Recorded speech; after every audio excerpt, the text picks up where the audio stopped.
All right, guys, welcome back to the stream. Welcome back to the channel. Welcome if you are new. Thank you guys so much for joining me today. Thank you for being here. And thank you for being patient. As you can see, Boss was very, very excited to stream today. I mean, he's clearly already conditioned. He knows what to expect. I don't know. I might be making a mistake leaving these. I thought I could leave these up here and he would just like chill with them, but instead he's really trying to dig into his treats here. So yeah, appreciate you guys being here. We have a couple of, I'd say, relatively interesting topics to go over and discuss today. I'm not even going to try to um, overhype any of these topics or make them sound bigger than they are. It's Monday. Okay, you're getting actually opening that. It's Monday. Obviously, it's usually it gets off to a slow start, but there are a couple things I want to discuss with you. The three topics. Holy dude, I'm sorry. Maybe this was a mistake. He's distracting me at this point. The three topics we're going to be talking about: a new PS5 spinoff that fans are convinced is going to happen. Guys, give me a second. He is going to figure it out. He's going to figure out exactly how to open this thing, and we're going to have a situation on our hands. Oh, dude. He's getting crazy now. Boss, bro, you can't jump up here? That's not allowed. This may have been a mistake, guys. This may have been a mistake. I'm sorry. Boss is crashing the stream at the beginning. Boss, just hang tight for me, okay? Anyway, we're talking about a PS5 spin-off game that fans are absolutely convinced is happening now. And we're going to talk about that. Maybe it could show up, possibly, at the Game Awards. I just hit my mic. I'm sorry for any headphone users. We're going to be talking about another update regarding Silent Hill 2 Remake, this time officially coming from Bloober Team. Okay? It's coming from Bloober Team, and it's pretty funny because apparently you could tell Konami was like, yo, you better straighten your stuff out right now, Bloober. And then finally, we have a pretty lengthy interview that Jeff Keighley did about the Game Awards, and he's saying some pretty interesting things, I think. Playing everything very close to the chest. So these are the three topics we're going to talk about, and obviously we'll probably go off in some different directions over the course of this stream, as always. I want to give a big shout out to Jake Skew27, who decided he wanted to upgrade his membership today to the Play Has No Limits Plus tier. That is the highest membership tier that is currently available, and anybody who does become a member of that tier is doing so just to show extra support. So Jake Skew, really appreciate that, bud. Thank you for that support. Anybody who is upgraded to that higher tier, again, you're just basically signaling that you want to help support the channel further, and it really means a lot. So Jake Skew 27, big shout out to you, my friend. Thank you. W's in the chat Appreciate for Jake it. here.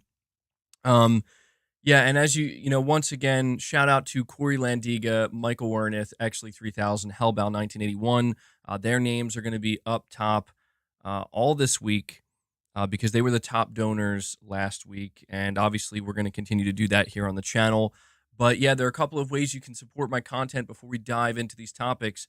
As you can see, both Jake Skew and Corey, the legend Landiga, who is joining us today once again, both showing you ways you can support the channel directly, either by becoming a member. You gain access to the members lounge. We had a pretty fun members lounge yesterday. We played some Lies of P.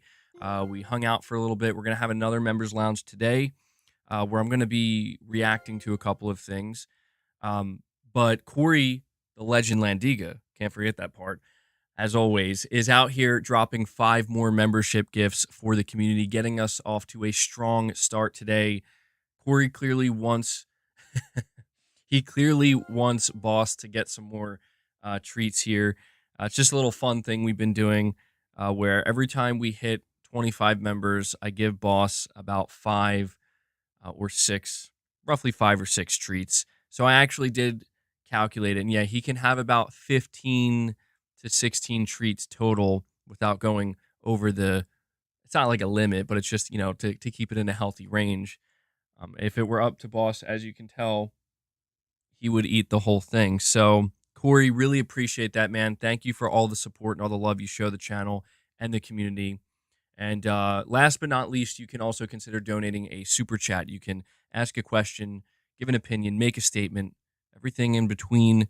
And it not only keeps the conversation flowing in different directions, certainly does, but it also helps support my channel and content directly. I am fan funded, so thank you guys for allowing me to do this. It's amazing. We have King Sam here, a member for 7 months. Really appreciate that. You're saying Sekiro Members Lounge, please. I'll think about it. I'll think about it. I gotta say, man, I don't think I've ever seen so many people aggressively wanting me to play one specific game and complete it. Uh, I'll think about it, man.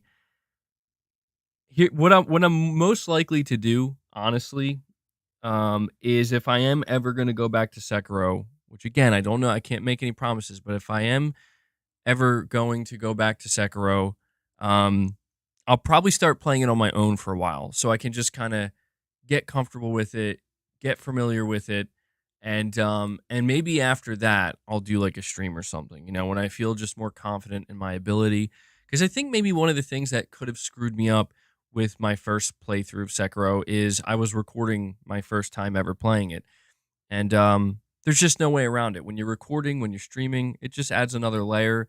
Whereas when you're just playing on your own, there's just naturally less pressure. So Jay Shako says, resist, bro. Resist. I mean, there is a benefit to the longer I resist, you know? The longer I resist, the better it'll be the day when the day comes and I'm like, hey, we're doing the Sekiro stream. So maybe, I don't know, maybe I'll save that. Saying damn right, we all need to warm up for Sekiro. I mean, dude, I've been playing Lies of P, and I'm really, really, really, really, really enjoying it. Like, no joke. Lies of P, I put about, in total, probably about 5 to 6 hours into it so far. So I'm not that far into it, but it's enough time to where I can confidently say that Lies of P is easily going to be one of the better experiences I've had this year so far, gameplay-wise. And I wouldn't be surprised if by the time I finish it, it will go down as I don't know if it could be my game of the year. I mean, it still has a lot to do in order to surpass Final Fantasy 16, but it could, man. It's a very high quality game, and I'm really, really enjoying it. So, and again, yeah, if you are a channel member, even if you were gifted a membership, go check out that members lounge. It's available for you guys. But we're going to dive into the first topic today, and I'm going to have to give a warning. There are spoilers for Spider-Man, but I'll be honest, like, you know, I'm pretty sure anybody who had any intention of playing Spider-Man probably already did so, or if you didn't, I mean, maybe you still care about spoilers, but there's a really good chance that this has already been spoiled for you, because what we're going to talk about with this spin-off has to do with one of the main characters of the game, that being Venom. So, yeah, I'm just giving you that little warning now. I'm going to talk about a section of the game that is definitely considered spoiler, but again, I'm pretty sure everybody already knows about it. And before we do that, we have Hellbound 1981. Two legends coming in today, back to back. Corey Landiga and Hellbound 1981. He drops 5 more memberships. Always have to give a big shout out to these guys. These guys are an integral part of the channel here. They're always coming in, always dropping some membership gifts, no matter what. They're always showing support. So Hellbound, thank you so much for that, my friend. Corey, thank you guys. I mean, you guys are truly the GOATs, honestly. Incredible stuff. Thank you. So Hellbound, that's for you. And Hellbound also give you a it's give you a Mark dangerous Cerny. to rely on teraflops Yeah. as an absolute Mr. indicator Cerny of there. performance. So they bring us up to 10 members on the day. Guys, those are 10 more individuals that now have access to the Members Lounge. Again, Members Lounge happening after today's show. Look forward to that. We have Surge343 with a $5 super chat. He says, if you want to get aggressively drop-kicked and Superman punched by humanoids, play Atomic Heart. It's pretty solid. Annoying main character aside. Yeah, Atomic Heart. Did that come out this year? I actually forgot about that game, Atomic Heart. But there was a decent amount of hype for it, and the people who had played it said it was pretty good. But I was hearing that the writing, I think it was the writing, it was the biggest complaint with the main character, where they made the main character like kind of unbearable. But I have seen some gameplay of it. It did come out this year. Oh man, it's always so weird when you get to the end of the year. You kind of forget, like, you forget some of the games that come out earlier in the year, and for some reason in your brain you think, oh, that was like 2 years ago or something, and it's like, no, no, that came out this year. It's like, really? Everything starts to kind of blur together. But I know what you meant, Serge. I know what you meant. And yeah, I don't know. I don't know if it's a game that I'll be getting around to anytime remotely soon, if ever. But I have heard some pretty good things about it, and it's one of those things where I think people have been kind of comparing it to BioShock, if I'm remembering correctly, a little bit. Like it has some similarities. But yeah, Atomic Heart. Hmm. Are you guys sure that came out this year? I don't know. I'm a little.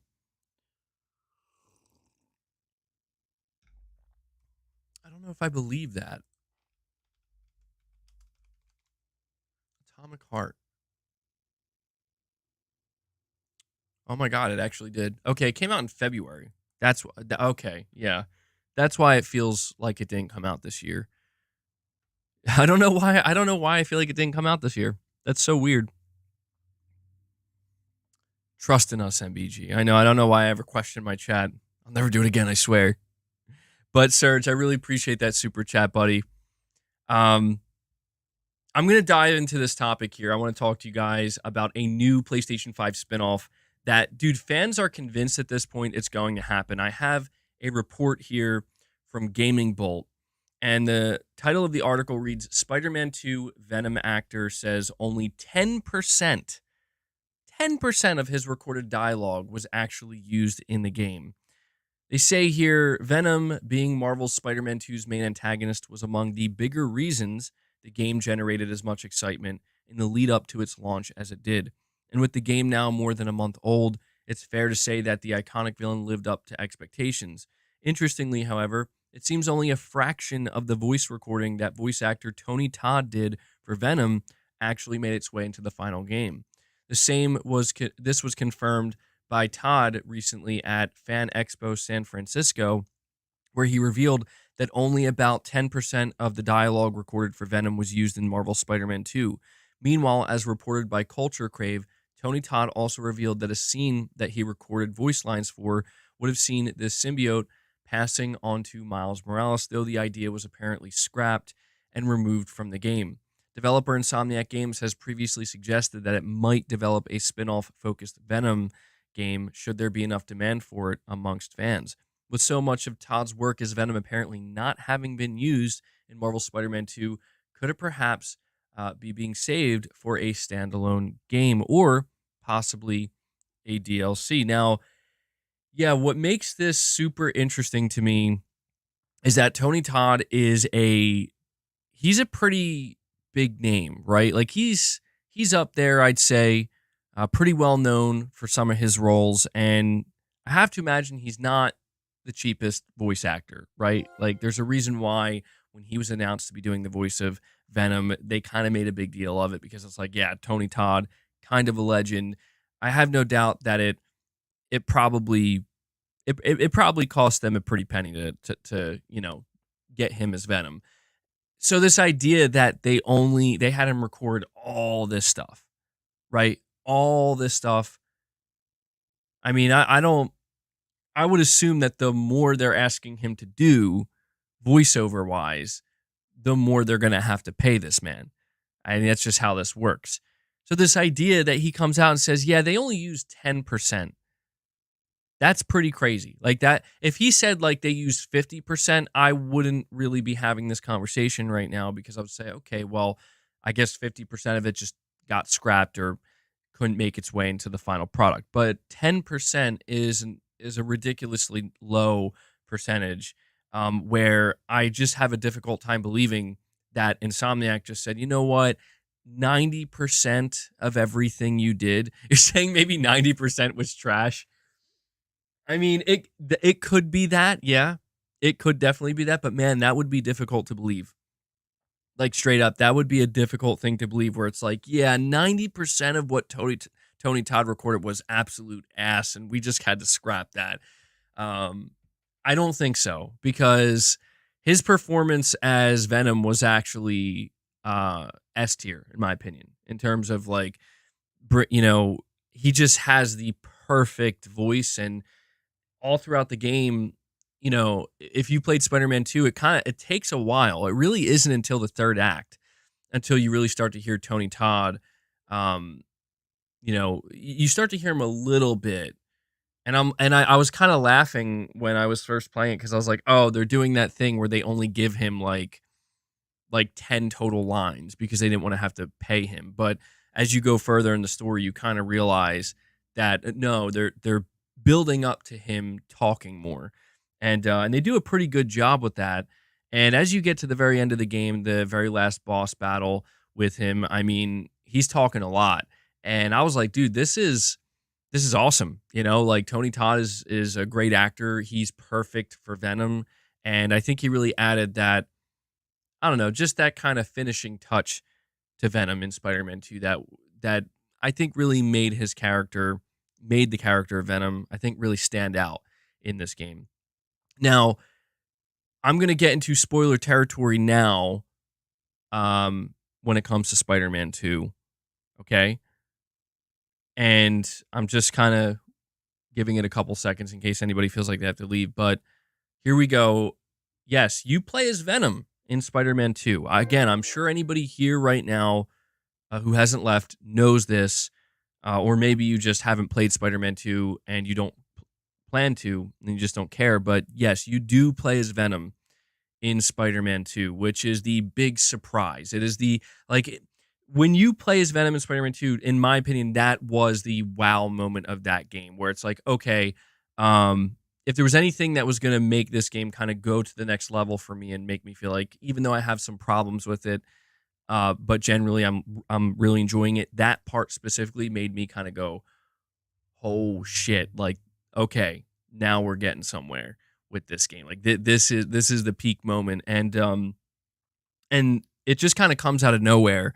But the most amazing part about playing as Venom in this game is they don't really hold back. And I was kind of, that's why I got so excited. Like when I was playing Spider-Man 2 and that moment happened, I literally was like, holy shit, no way. Because I really didn't see that coming. They just kind of throw you into it. And the thing that really kind of made me get next level hyped for what was happening is, yeah, they didn't really hold back. They kept Venom pretty damn brutal. I mean, there's a move where like he's like super powerful, which felt amazing as well, by the way. And this is why I want to see them do a standalone Venom game, and why I think they're actually going to, because they, like, guys, let's be real right now. They're gonna do a standalone Venom game. They are, or a full blown DLC, because they developed this part of the game where you can play as him. He has abilities and everything else. They're clearly teasing this in the actual game when you play it, and it feels amazing. Like it feels unique. It actually feels separate and different from Peter, from Miles, even when you're playing as the symbiote, in the symbiote suit as Peter Parker. It still feels very different. And you can tell like a lot of work went into the playable version of Venom. And what that tells me is that, yeah, this is not something they're just going to kind of put all this effort into and just leave it there. They're clearly going to do more with it. And now hearing Tony Todd come out and say, yeah, they only use 10% of my voice lines for the game. I mean, it's like you put two and two together here. I think we know what's coming. But I just want to say, well, actually, let me read Michael Lynch and Dragon Bat Spidey. Michael Lynch says here, a member for 6 months. You have to earn the right to play Sekiro again. Make it through Liza P, and you will be rewarded with an even better game. Watch tips videos, though. Okay, that's fair. That's fair. I will say, somebody had told me that Liza P was going to be way harder than Sekiro, or just as hard, and I'm like, don't get me wrong, Liza P so far, and it could get way harder as I go further, but so far it's like, it's challenging, but it's like I'm not struggling nearly as much as I was in Sekiro. Not even close. So yeah, I think you're probably right. I should try to graduate here a little bit. Let me make my way through Liza P, and then maybe I'll think about it. You're saying watch tips videos. I probably will have to do that. I'm going to have to learn to get good. So thank you for that, Michael. We also have Dragon Bat Spidey with a $10 super chat. Really appreciate that, buddy. You're saying if Insomniac is making a Venom spinoff, it has to be Eddie Brock this time around. He was teased in the first Insomniac Spidey game as a Daily Bugle employee. So yeah, again, this is really interesting you bring this up, Dragon Bat Spidey, because for those who have completed Spider-Man 2, Venom is or the symbiote attaches itself to Harry Osborn, and he's the one who becomes Venom. And that's the big boss battle you have at the end, where it's essentially Harry and Peter fighting, and Peter's trying to save Harry, and he does, except Harry is in a coma.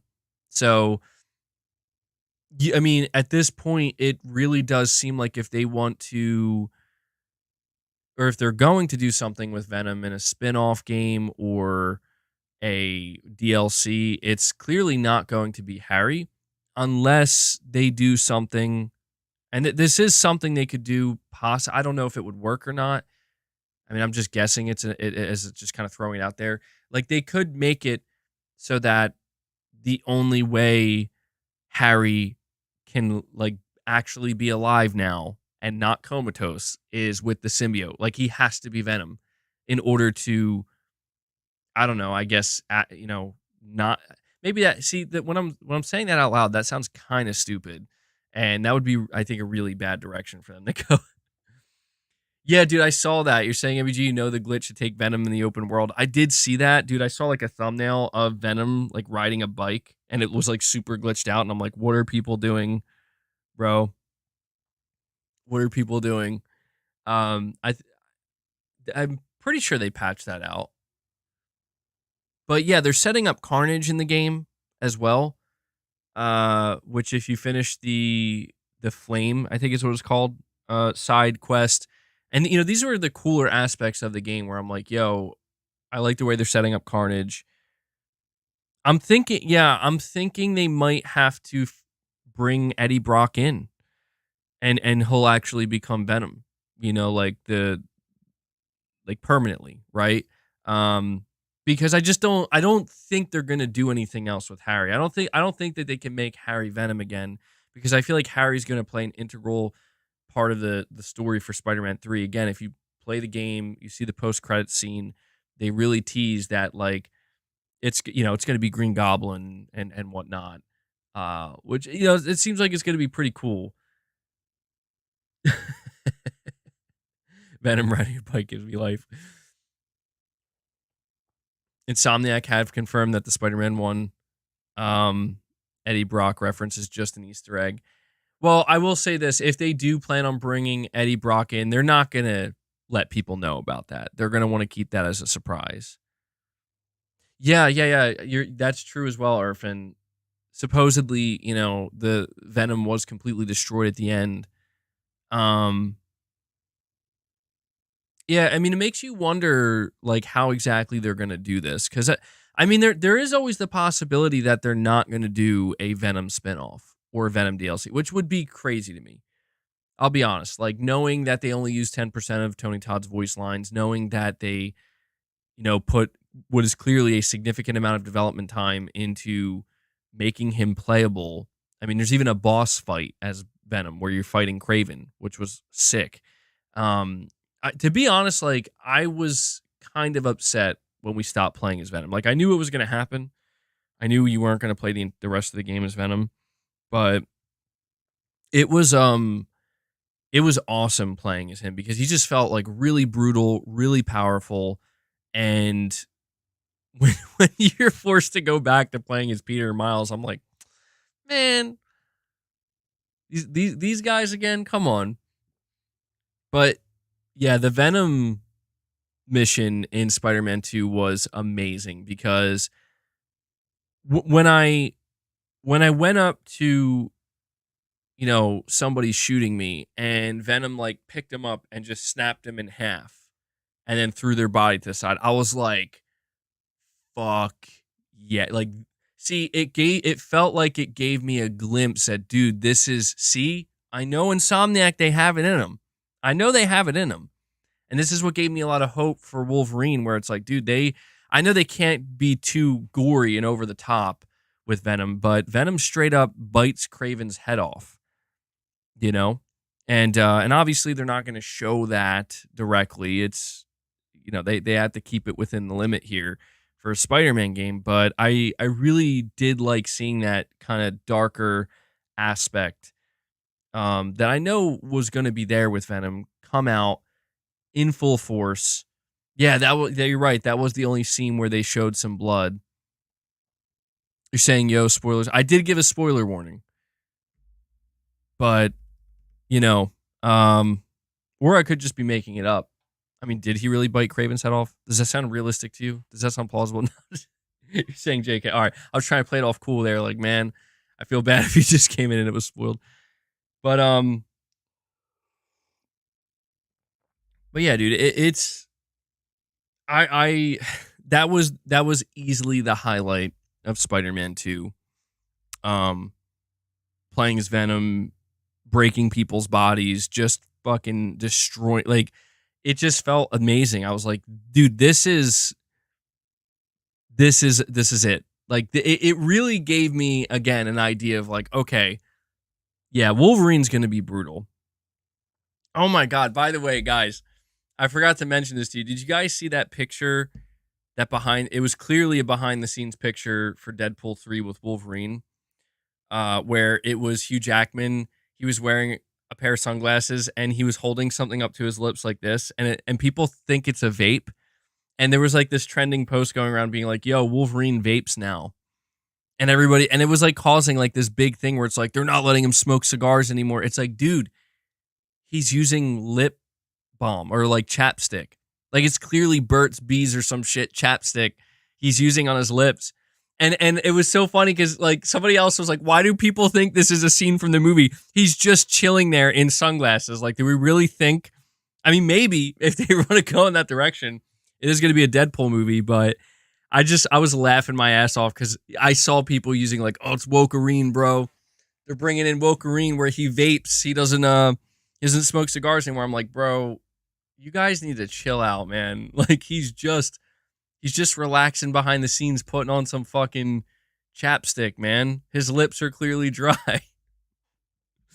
That shit is funny. And not to go too off topic here, but what's really funny to think about this Deadpool 3 movie that's coming out is Disney and Marvel are basically saying that like this is going to be the only Marvel movie that they plan to release in 2024 because they have such high expectation for it.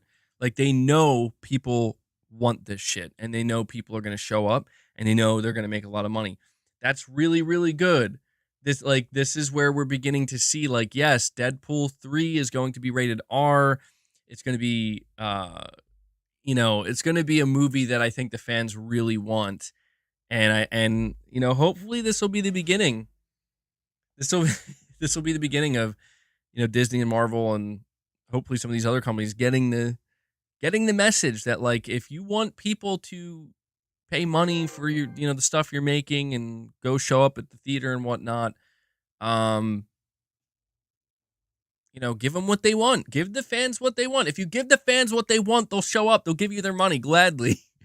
It's crazy. It's not a hard concept. And yet these companies act like, what's going on? Why are we not making as much money anymore? Like, gee, I wonder. You're going to tell Logan not to vape. Even, dude, that would be pretty funny though. And a lot of people were saying like, yo, that's definitely a vape.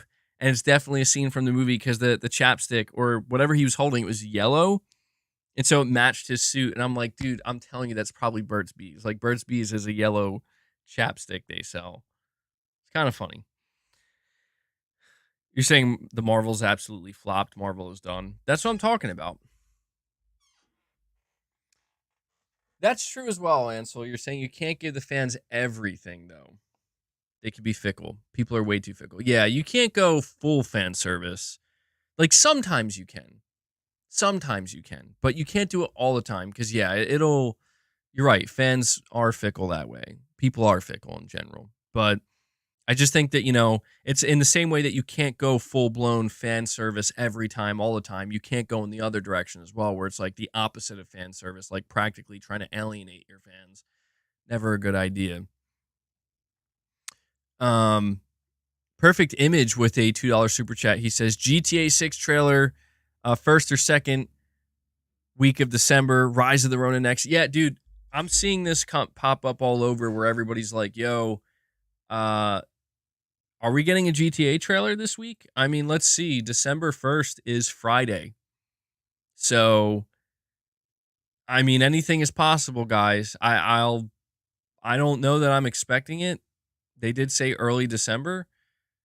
So, some people are thinking maybe, just maybe, it'll be this Friday, but oh man, it's crazy. I mean, there's a lot coming up, guys. There is. There's going to be one last hurrah before we enter the holiday, with Christmas coming up and New Year's. The last hurrah it's going to be quite the combo. We got the Game Awards. We got what's very likely to be a new announcement or two from Sony at the Game Awards, and then GTA 6. So I'm thinking, I don't know, I don't want to get my hopes too high, but I'm thinking we might end this year with a bang, which would be awesome for everybody, not just PlayStation, but for everybody in general. It'd be a great way to go into 2024. And then another boring lull period. Well, I think the boring lull period, I think that's only going to last for maybe the last 2 weeks of December, or last week and a half of December, maybe the first week of January. But if you look at game releases for next year, it gets off to a pretty good start. Sony, I mean, it's something that I think a lot of people aren't going to buy and aren't interested in, but Sony is. They're going to have The Last of Us Part 2 remastered in January. You got, I think, that game, Alone in the Dark. Is that? Yeah, I think that's what it's called, coming out in January. And then in February stacked. And then here's the thing, though. Beyond February, we really don't know much. So the door kind of, I mean, maybe you could count January and February as a lull period, but February, to me, is not a lull period. I mean, you're talking FF7 Rebirth, Helldivers 2, and then a bunch of other games around that. And then if maybe January could be a lull period. But again, man, like I said this in my last stream, I'll just say it one more time here. I mean, I'll probably continue to say it as we go into next year, but everything has been on pause. It has. I mean, Sony's been on pause. Microsoft's been on pause. I mean, Microsoft had their showcase, and it was a good showcase. So that's where they unpaused for a moment there. But I'm just saying, like, the ABK deal really froze Sony and Microsoft, and many other things as well. And now that it's done, it's just like, dude, I'm really interested to see what's announced at the Game Awards. There's so little we know about next year. I think a lot. I think, like, look, I don't want to. We're going to go over the interview that Jeff Keighley did, and I don't want to overhype the Game Awards, but I think a lot is going to get announced at the Game Awards. Maybe they'll bring back PSX. That would be amazing. I don't expect it, though. I think at this point, Sony's totally content just revealing a couple things, if they want to reveal anything, at the Game Awards, because the Game Awards gets amazing viewership, man. It does. It gets amazing viewership. But I really do believe that next year, and I hope I'm not wrong. I definitely could be wrong, but I really think even starting in January and February, like, the rumor mill, the leaks, the actual potential I mean, you just never know. You never know when this stuff's going to drop. I want to remind everybody that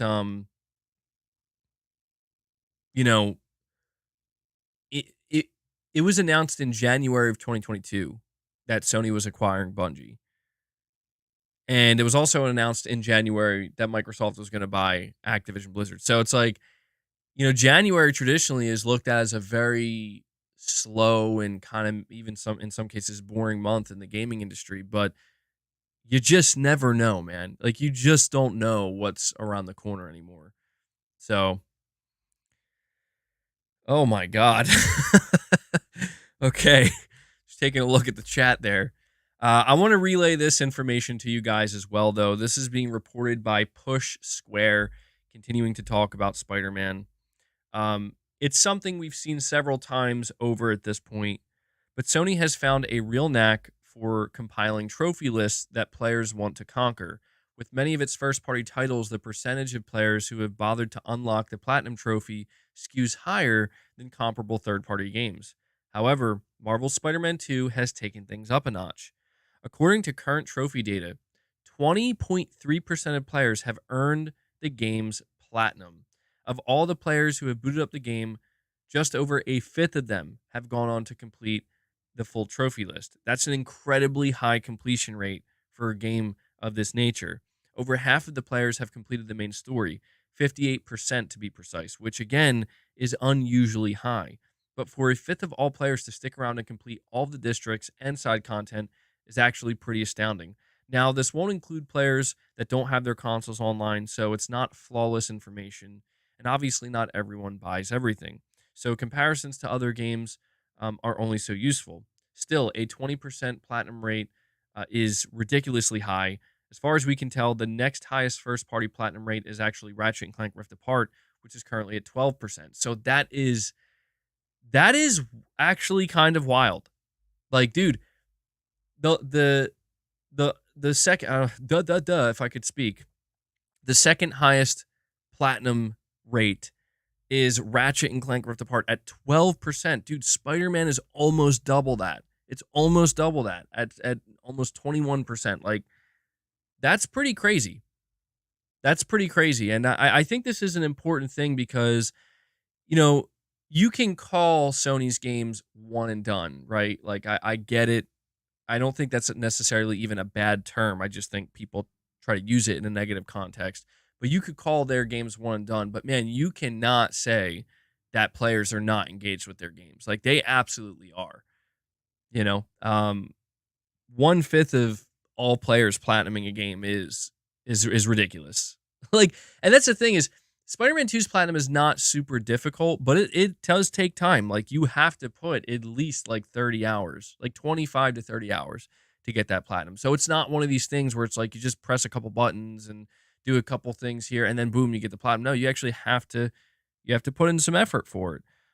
May not be difficult, but you do have to put in that time. And so, yeah, I mean, it's one of the more important things to look at here that I think Sony does care about because these days, you know how it is, right? You know how what is the measurement of success for any platform? The measurement of success for any platform in 2023 is engagement. How engaged are the users? And so you can kind of see why Sony is looking at this and like, oh my God, like the level of engagement we are seeing with Spider-Man 2, if we could just get a live service game that can keep players this engaged. Oh my God. Yeah. I mean, you can kind of see why it's so tantalizing because PlayStation, now granted, a live service game is very different from trying to platinum a single player game, but yeah, speaking of Sony's live service games, I really wonder what the platinum trophy list is going to look like, or the entire trophy list to get the platinum, I should say. I wonder what it's going to look like for these live service games because Sony knows that at least some PlayStation fans are going to want to play these games just for the platinum. Maybe they'll make it so, well, okay, go, you chase that platinum. Hopefully we'll get you hooked along the way. Interesting stuff, man. A lot of people playing Spider-Man 2. Obviously, a lot of people playing it to the platinum.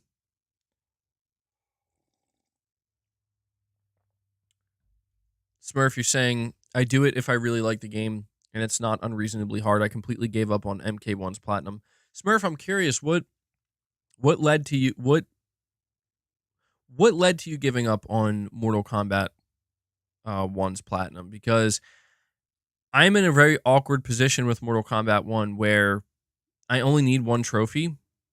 I have 50 out of 51 trophies for that game to get the platinum. And the only reason I didn't is because the last trophy is for timed events, and I stopped playing it, and I like just didn't feel the need. Like, I don't want to go back at a specific time. Maybe I will later on, but that's what stopped me from getting Mortal Kombat's platinum, because it was just I really hated that. Yes, I figured it was going to be that. Well, you're saying you're bad at fighting games online. Um, yeah, getting the King of the Hill trophy was difficult. That I actually had to kind of cheese a little bit. But yes, the cameo grind is ridiculous, man. I don't know why they did that, but I've been seeing with Mortal Kombat 1 what they're doing with the microtransactions, and it seems like they're actually kind of pissing people off a bit, pissing their fans off, and it's like it's getting out of hand. It is. Like I think that I don't know. I understand the whole idea of like you don't have to buy it. You know, I get that, but man, you gotta admit it's getting kind of crazy out here where like now fatalities are being sold as like micro. How much is like a fatality cost? You have to buy it separately, and it's just like the fuck is going on, man. It's just disheartening. It's disheartening because it's just like I don't know. I get it's understandable why it's going in this direction. I guess it was kind of inevitable with the success of live service games, but you're saying they went crazy with the crypt and MK11. I actually didn't really play MK11. I played it for a little bit. Now imagine paying money every hour to play a game. Wasn't there some kind of like insane thing that Take-Two Interactive's CEO said recently where he was talking about how he thinks players should be charged per hour of a game? You know what? Let me look this up actually. This is really interesting. Let me do a Take-Two CEO hour per play.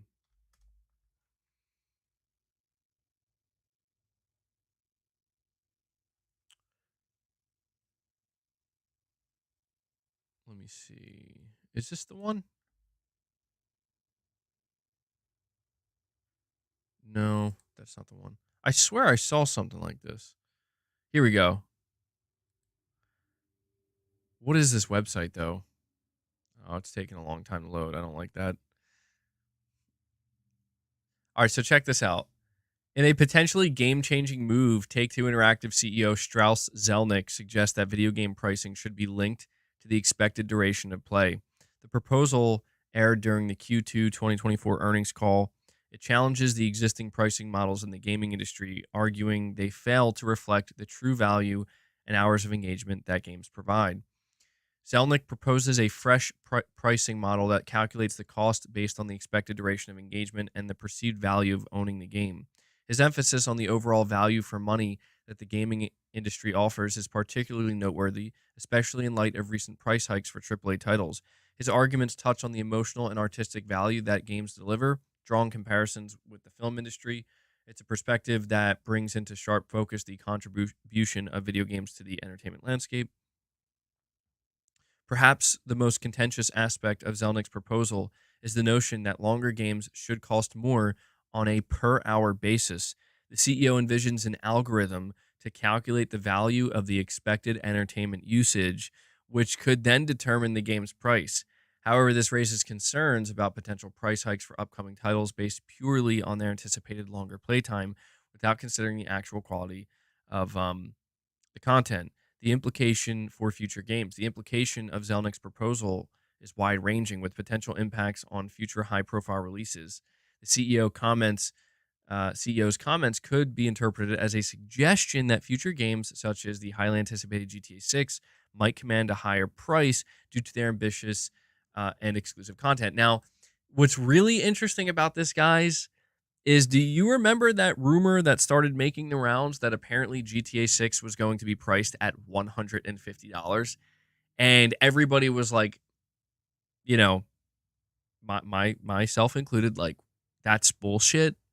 Like, they're not going to charge more than double the price for GTA 6. GTA 6 is going to be a $70 game. Then we hear Take-Two CEO talking about some kind of algorithmic based, like, we need to charge you per hour. And like, it almost makes you wonder, like, oh man, are they going to do it? Are they going to do it? Yeah, Devil Shooter, I saw that as well. Ubisoft got caught apparently inserting ads in the middle of their games and load screens, but apparently they claim it was a glitch. And I'm like, no, no, it wasn't. Like, you got caught. That's what it was. You got caught. People got mad, and you're like, no, it was an accident. Like, it was very. I will say it almost felt like subliminal messaging is what it felt like, because when I saw that video clip, like, dude, it popped up on screen for like a second and a half, and it just flashed in front of your eyes, and it's almost like they're trying to give you subliminal messaging, like, go buy the new Assassin's Creed, it's on sale. It's like, you play the game long enough, you have enough load screens, it's like some point you're like, I think I want to buy the new Assassin's Creed game. I don't know why, but I really feel like I want to buy the new Assassin's Creed game. It's so funny, dude. Like, these companies are crazy. Like, they are crazy. I don't know what's crazier, the companies or the people's reactions to some of the shit they do. But I don't agree with Strauss Zelnick here at all. I understand the need for maybe these video game publishers to try to extract more money for what they perceive to be valuable. I understand that, and I understand that the pricing model in the gaming industry is a little bit kind of skewed, and you know things are just not things are not necessarily working in favor of big AAA publishers right now. So I get that they want to try to make more money, but this idea of incorporating some kind of algorithm that calculates how much a product should cost based on its length, and like how much, how many hours you can spend in it, I don't like that at all. That kind of brings us back to the whole conversation of, you know, there's a game, if a AAA game says, hey, it takes 80 hours to complete our game, what does that like, what does that matter if you don't know the quality of those 80 hours? It really could just be 20 hours are quality, and the rest is just kind of fluff and padding and shit that's not really that fun at all. Who wants that? Nobody wants that. You know? People have actively asked for that stuff to be removed from games. People don't want the unnecessary bloat and padding. They just want it to have some kind of meaning. And if it feels like it's just kind of thrown in there for the sake of artificially lengthening a game, and that's what makes this so nefarious potentially, is that, like, oh yeah, like, we're gonna charge $100 for our game because our game is 150 hours to complete. Well, I have a difficult time believing that 150 hours is going to be meaningful. In fact, I'm more likely to believe that you just did shit to artificially inflate the length of your game so that way you could then justify increasing the price of your game and using that as a reason to say, hey, this is why you should give us more money for this product. Now, maybe GTA 6 is an exception. I'm not claiming that will be GTA 6. GTA 6 is actually one of the only exceptions where, if I'll be real with you, if Take-Two came out and said, we're going to charge you $100 for GTA 6, I'd probably pay for it. I mean, I would be like a little hesitant, like, well, that's crazy and never been done before, but show me what you got. And I'm assuming if you're going to want to charge at me $100 for your game, you must have something pretty damn good to show me to make it easy for me to want to spend that $100, right? And yeah, GTA 6 is one of the only games I can think of that would, like, potentially command that type of price. And most people would say, yeah, I could see that as well, Leo. You're saying you wouldn't just on principle. I think that's mainly what would cause the divide. I think there would be a chunk of people that would have bought it, but then they're like, you know what? You're saying I'm part of the problem. No game deserves that price. Well, I don't necessarily know that I'm part of the problem, because I just feel like it's one of these things where, dude, like, people spend money on, it's all subjective. is what I'm trying to say. Like, there are people who spend thousands of dollars on things that you would probably look at and be like, "Is there something wrong with you?" But it doesn't matter because it's like, dude, it's the person who's spending that money, like, if it matters to them and it means something to them and they have the money to spend, like, that's why I've never really I don't know, I've never been a fan of the idea of, like, trying to tell others where they should or shouldn't put their money. I am more of a believer in the market will speak for itself, and it's like yesterday in my stream, somebody the top comment on my stream from yesterday, I'll just bring it up here just because I don't wanna misquote anybody. Give me 1 second to bring this up.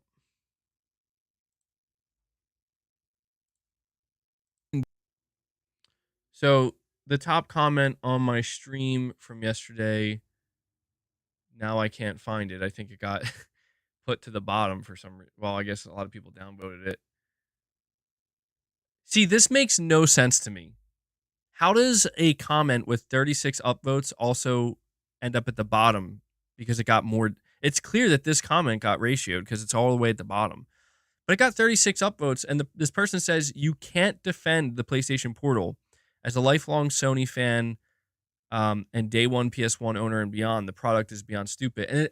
Or he says that product is beyond stupid. And I replied to this guy and I just said to him, like, there's no need to defend it. Like, and no one should be defending it. Like, it's selling well.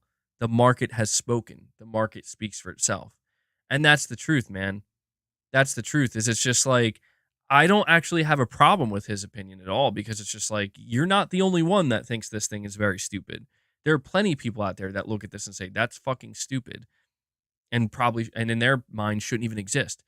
But what Sony realized is that there might be a market for this. So let's find out. And it turns out Sony made the right bet because there is a market for it. Again, it's selling better than they expected. And it's like, I just think this is where people put too much emotion.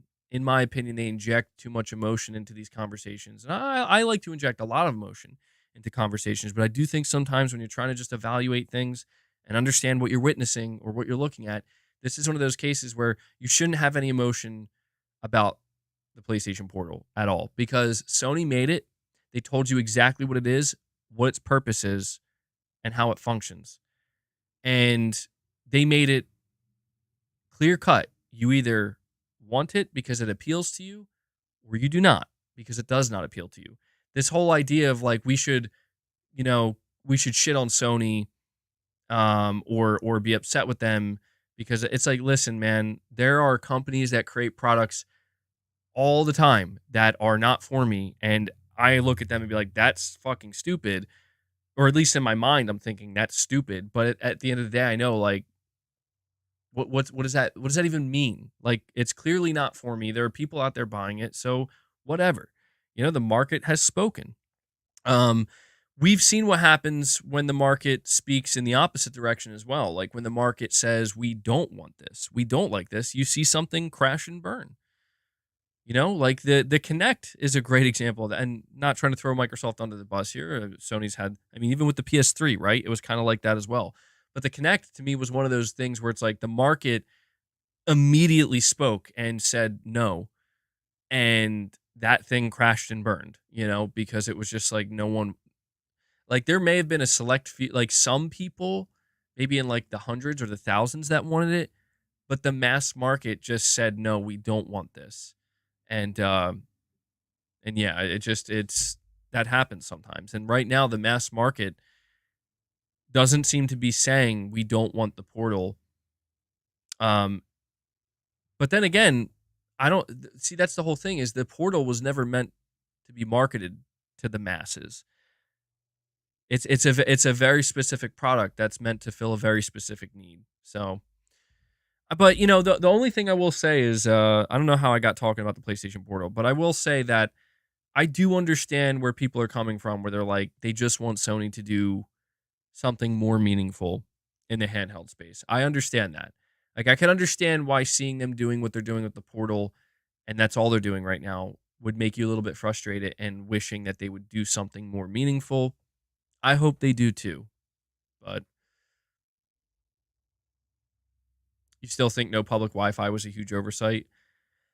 Yeah, I do wonder if Sony's gonna over time like add like have some updates for the PS Portal that are gonna add certain things or certain features that people expected to be there. I could see them maybe doing that.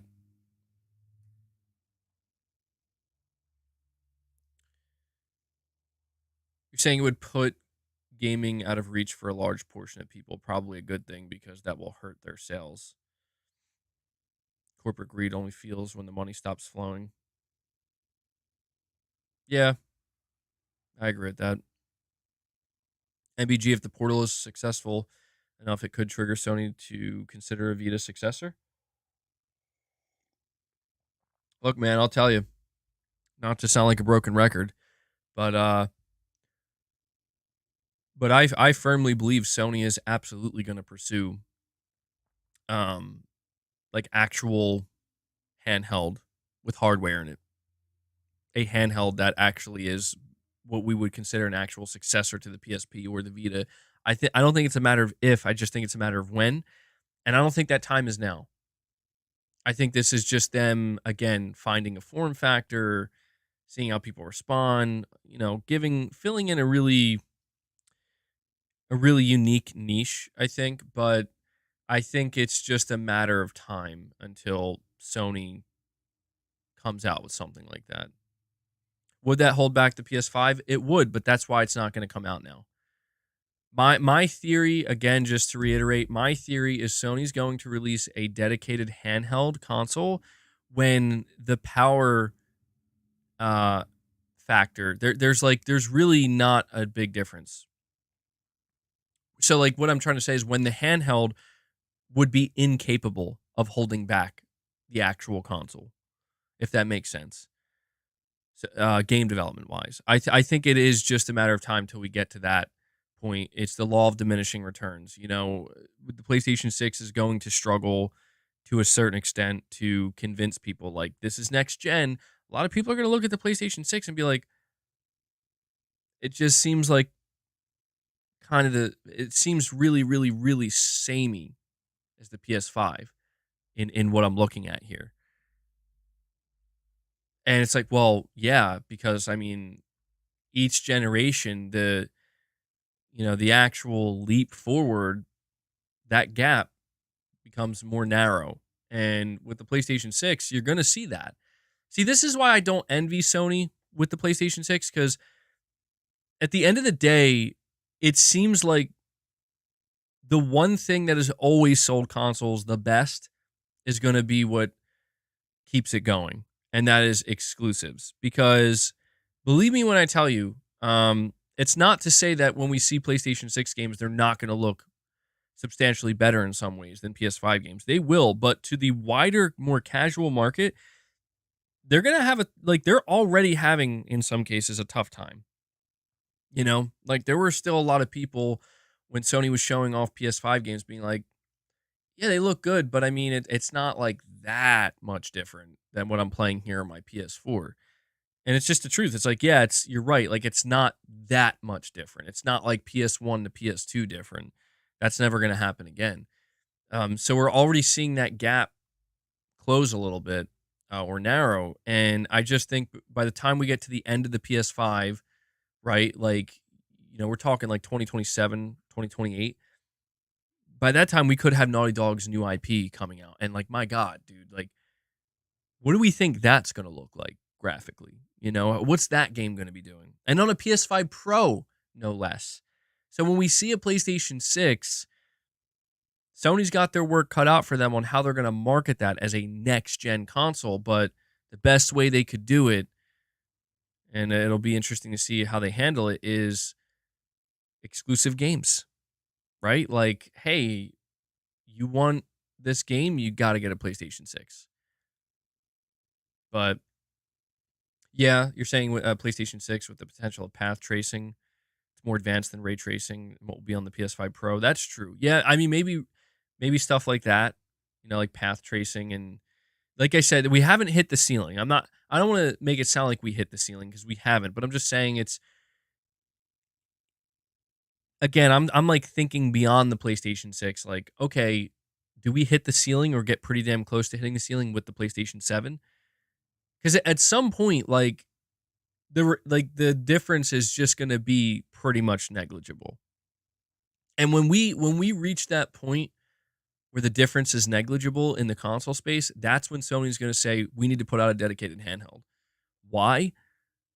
Because we got a Wolverine sequel in the works, and Wolverine 2 is going to run at like fucking 8K 60 FPS 100.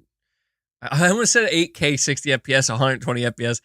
8K 60 FPS with a little bit of path tracing in there or something like that. Maybe not 8K. Maybe it's going to run at native 4K 60 FPS with full path tracing, and all of the fucking everything's turned up to max settings. Okay. We have this handheld here. We can put Wolverine 2 on this handheld. We just have to put it to like medium settings and maybe turn off the path tracing. And boom, there you go. Same game, same everything. I think that's where we're headed. And I feel like Sony might know this, and that's why they're not rushing to meet like the Steam Deck right now. Because the Steam Deck, for as successful as it is, and these and like the ROG Ally and everything, like for as successful as these handhelds are, and there's clearly a market for them. Although I don't know that it's a mass market quite yet, that it's appealing to, but there's a market for them. It's the early days. These products are only going to continue to improve and become more refined. And Sony is not in the same position they're in, where Sony can't just dive in head first to a dedicated handheld again. Because if they do, they're at risk of serious failure in multiple ways. The first way is the same way the Vita failed, where it's like, oh, we have this dedicated, awesome handheld. It's the Vita 2, guys. It's what you wanted, right? It's what everybody asked for. We're having trouble making games for it. Well, why? Well, because all of our teams are busy making games for the PS5 and the PS5 Pro and eventually the PlayStation 6. We got to prioritize that. So then everybody hates the handheld because Sony doesn't support it properly. But Sony can't support it properly because it's like, well, we just can't spread ourselves that thin. So I think it just makes sense for Sony to wait until they can get to a point where essentially a handheld PlayStation console will almost act in the same way that a PS5 Pro would act, or vice versa, right? Hey, we made our game for the PS5 Pro. Oh, does that mean it's not available on the PS5? No, it is. It just looks and runs better on the Pro. Oh, okay. We just need to get to that point, but just replace the PS5 Pro with a PlayStation 6 and replace the base model PS5 with a fucking handheld. That's it. I mean, that's pretty much it, man. I could be wrong. Maybe I'm sure it's more complicated than I'm making it sound, but I feel like we're in the early stages of that. And I think that could be a huge game changer for Sony. I really do. I think that could be a game changer for Sony if they can get to a point where, here's our console, go buy it, hook it up to your TV, get the best console experience. But we have a handheld. It shares the same ecosystem, same games, same everything. But if you want to take it on the go, boom, there you go. Maybe the only problem at that point would be the battery. I can see the battery being the biggest problem at some point. And then if you want a PlayStation 6 but you don't want to buy the dedicated handheld for it, we have a light version of that handheld that just utilizes remote play. Remember that thing called the PlayStation Portal? I mean, it sounds like it could work, man. So you're saying we need like an Xbox Series S like handheld? But yeah, I guess, yeah, in a way. Not right now, though. To be clear, not right now. That would be... I would think that if Sony tried to do a dedicated handheld right now that, shared the same games as a PS5, yeah, games on the PS5 I think would get held back. Absolutely. especially now that they're moving on to full blown PS5 development and pro development. Um, that's what I mean. Maybe I'm. Yeah, I know, Devil Street. You're saying it's called Steam Deck, but I guess what I'm saying is like the difference between a Steam Deck is any games that are running on the Steam Deck. It's not a product made by Sony, and it's not Sony's ecosystem. And so because of that, it's okay for these games to come late. And the reason why they have to come late is because they need extra time. They need extra dev time. And the reason why they need extra dev time is because they're not you're talking about a game that was developed like, oh, we just worried about the PS5 version. Okay, we sold it on the PS5, we made all our money, we made all our sales. All right, let's give it to this separate team, Nixus, right? Like Ratchet and Clank, I think was the last game. Now, Nixus can be a dedicated team to optimize this game for the PC environment. See, the difference between a dedicated Sony handheld that would accompany a dedicated Sony console and a Steam Deck is the ecosystem. The idea is that the hardware in the handheld PlayStation console would be custom in the same way that the hardware inside of the dedicated console unit would be custom, and they would kind of share. Like they would both be custom, and they would speak to one another. They would speak to one another in a way that in the development environment, it wouldn't require nearly as much optimization or nearly as much like, okay, well, we have to worry about the lowest end specs and the mid specs and the high specs. I think that is kind of the major difference between the PC dev environment and console environment. I mean, it's always kind of been the difference. It's why when you see developers say, yeah, when we make an exclusive game, it's easier because we only have to worry about a single SKU or maybe two at most. To whereas when you're developing for a PC environment, there's so much more you have to consider. But yeah, I mean that's the whole question though, is where things do get a little bit messy with everything I'm talking about here is somebody might just say, but MBG aren't they just going to bring all their games to PC anyway? Yeah, it seems like they are eventually. So that I think that right there is what I think puts Sony in a bit of an awkward position. Maybe not that awkward though, because if Sony does embrace the handheld market in the future, like I think they're going to, they could just treat it the same way that they're treating it now. Hey, The Last of Us Part 3, it's releasing on the PlayStation 6 and the PlayStation 6 handheld same day. Same day, right? Like if you buy it digitally on the PlayStation 6 and you also buy the handheld, you can just play it with either. And then eventually it'll come to PC. I don't know. What I'm saying could be a nightmare scenario for development. I'm just not sure. I'm looking at the way things are coming together right now. I'm trying to look at the bigger picture, and I would love to hear Mark Cerny's opinion on this. I mean, he's the engineer here.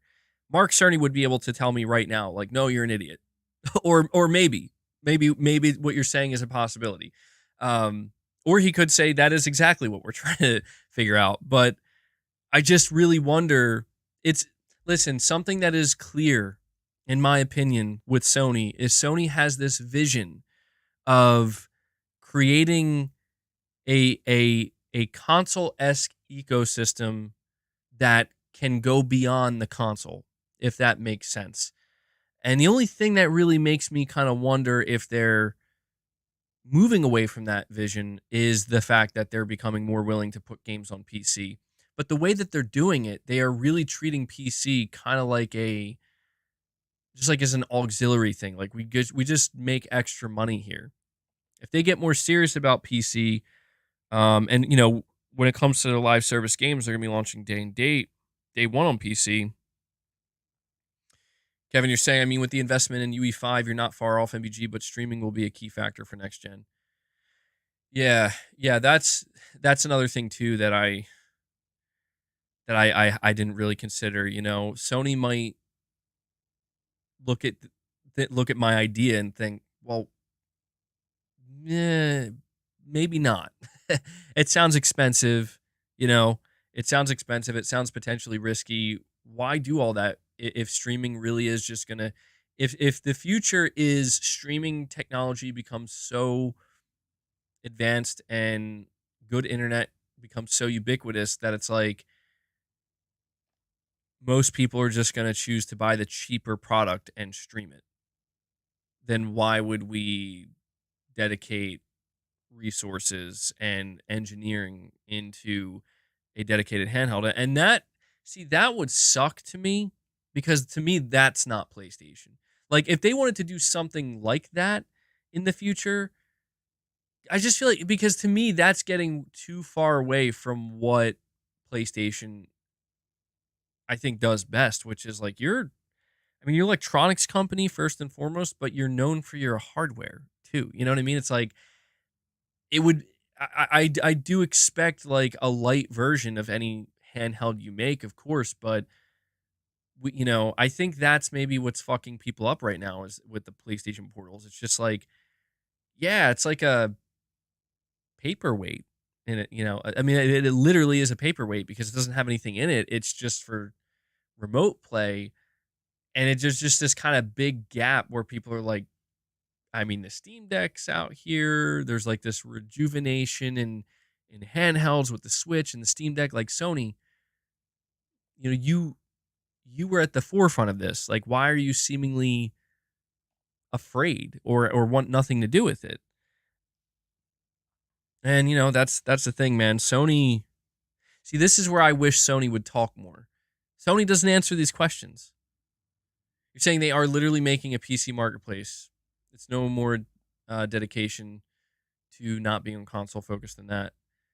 Yeah, I know what you're talking about. I did see that where there was like some job listings that seemed to hint at Sony getting ready to embrace the PC side of things like way more with trophies support and a possible, yeah, even like a possible PlayStation. I don't know if it would be a PlayStation Store integration or their own PC storefront, but that's where, yeah, I don't see, that's where things can become kind of messy, and like the messaging ultimately is what can become very confusing from Sony. And this is what drives me nuts about Sony today is that the messaging of Sony is all fucking over the place. Like, if there's one thing that actually genuinely pisses me off about like as a PlayStation fan with Sony is that they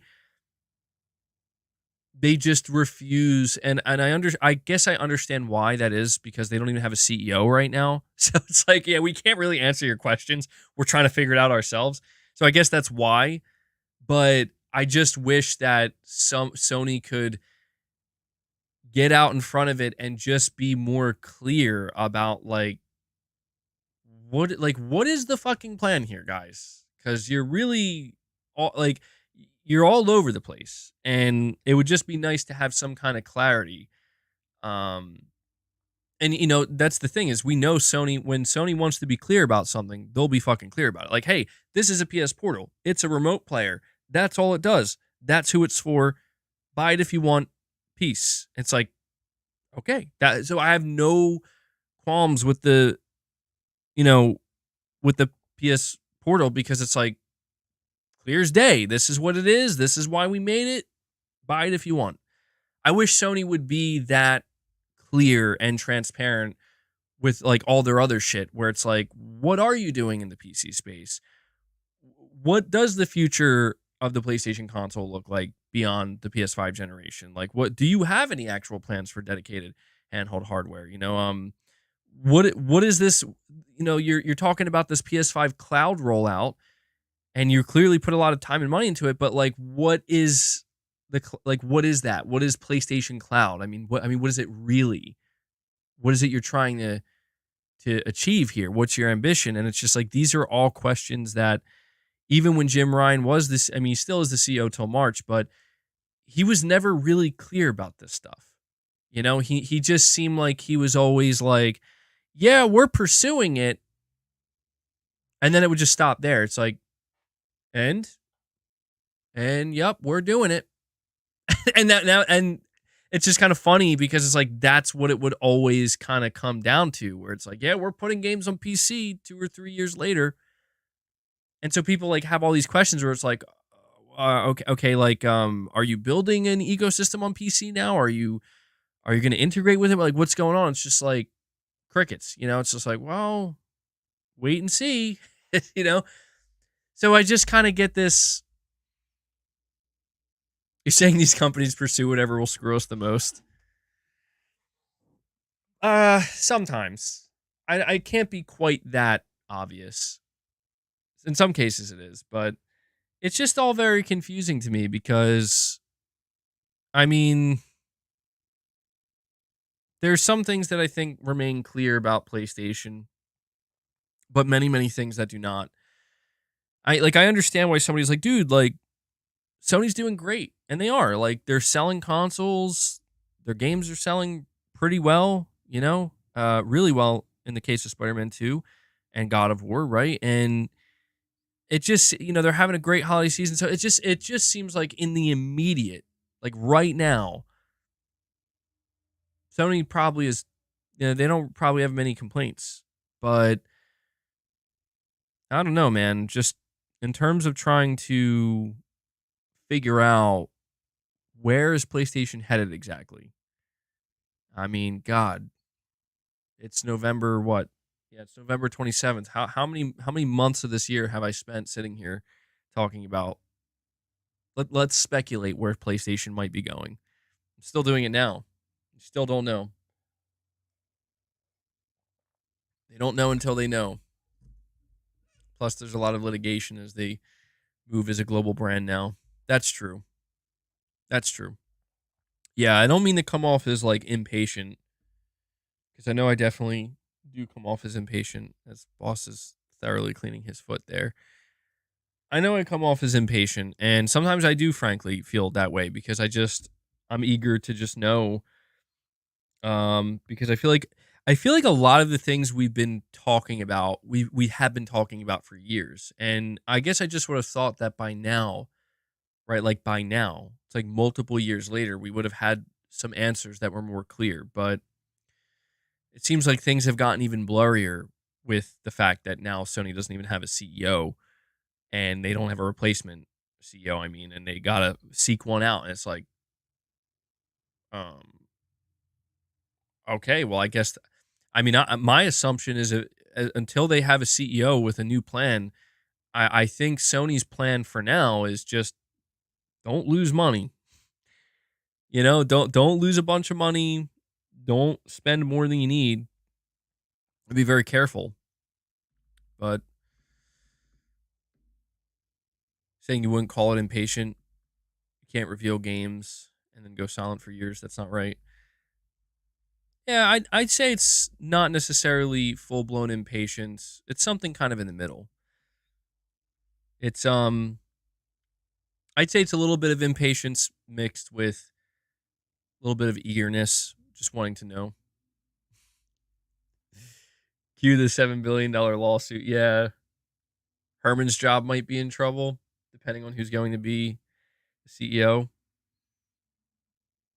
I'll tell you right now, man. One of the most critical moments in the next year and a half for PlayStation, and I mean this will truly, you guys know this already, but just to put emphasis and underline it, like whoever is announced as the next CEO, it is going to be huge because I don't know, man. It's one of those things where the ship is not really. It doesn't. The ship doesn't have a direction right now. It's just floating. Um, Whoever becomes the new CEO, their job is to have that direction, to know, to chart it and to map it out and to go. And there is some truth to that where with a new CEO could come major changes. I mean, change like foundational changes to PlayStation potentially. People might look back and look at some of the changes that Jim Ryan made and laugh at it and say that was nothing. That was nothing compared to what this new CEO is doing. Exactly. Like we could be saying, "Man, I wish we had Jim Ryan back," which would be a hell of a thing. But that's kind of where we are, where you know, I don't know how these things work, truthfully. Like, I could be wrong. I mean, maybe the board of Sony, the CEO of Sony itself, the president, maybe they all do have a vision, but they just need to find somebody that has the skill to, um, to actually bring it to fruition because they can't because they're too busy. It could be that. It could be that. In fact, that probably sounds a little bit more likely because the whole idea right now with PlayStation is that it's one of two things, man. It's that right now PlayStation is in a, I don't want to say a free fall, but because they're not in a free fall, but they are in a they're in a position where they don't know what to do. And the reason why they don't know what to do is because the man that they hired that was supposed to know what to do retired. And so they just need to kind of make it through not knowing until they find the next person who does know. It's either that or the the higher ups at Sony know exactly what they want to do with PlayStation, and they are already on the path to doing it. They just now have to again find the right person to execute on their vision. Because that's the whole thing, is like when we would hear all these things that Jim Ryan would say, and we would hear Jim Ryan's vision, the question was always, is this Jim's vision or is this like Sony's vision and he's just executing it? Which is it here? I mean, if we're going by basic hierarchy, it's Sony has the vision, the CEO of Sony, the president, the board, and that vision gets passed down to the CEO of PlayStation, and it's his job to do everything that needs to be done to execute that vision and bring it, make it a reality. But that's what I would like to know right now. Did you guys? So I do want to talk to you guys about something pretty interesting. What is this? Yeah, I want to talk to you guys about something pretty interesting here. It's pretty fucking stupid, but it's also a little bit interesting. How many of you guys? See, I was wondering if I was even going to bring this up, but you know what? I only have two other topics left that we're probably going to get through relatively quickly. So, I figure I'll just bring it up. How many of you guys came across this? It started, I think, with a post.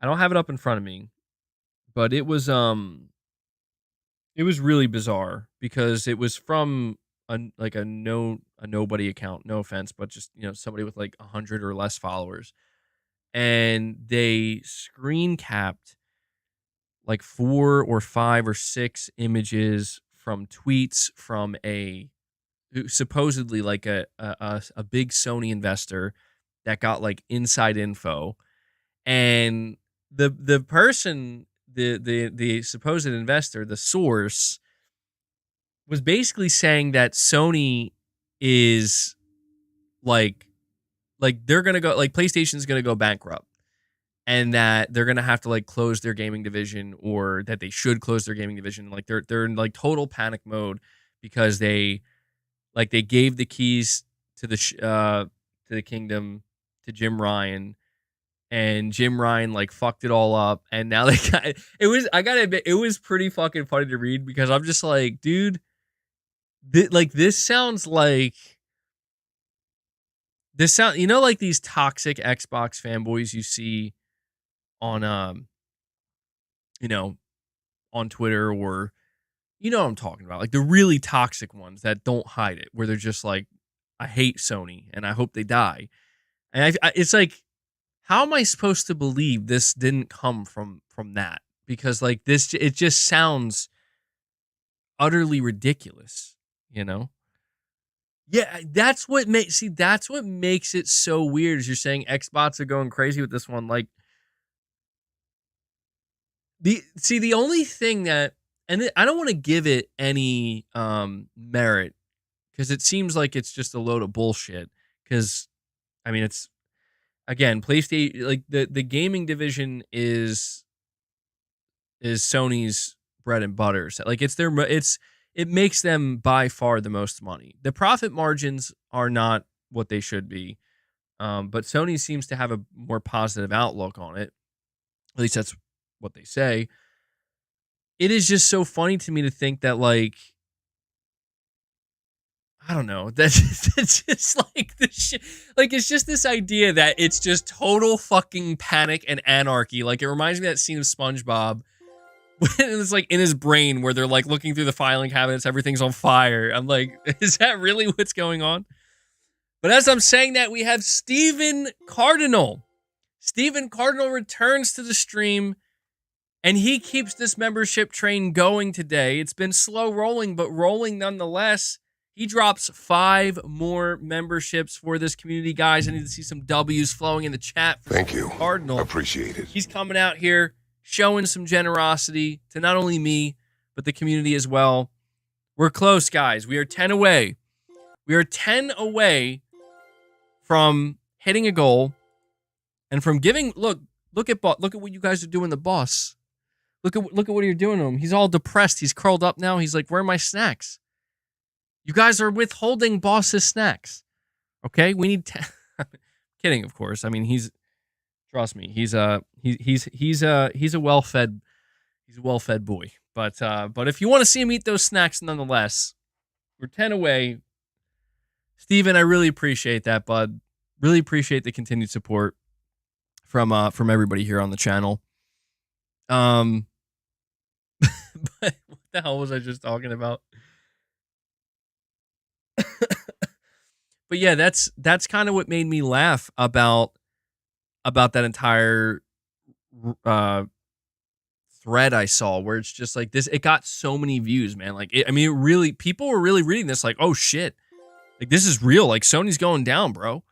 They're going down. And Faberdud comes out. And says, here's one for the boss.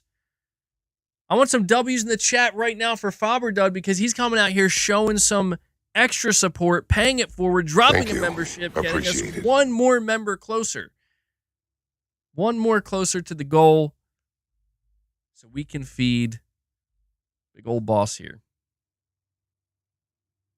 And he's really knocked out, though. He's really tired.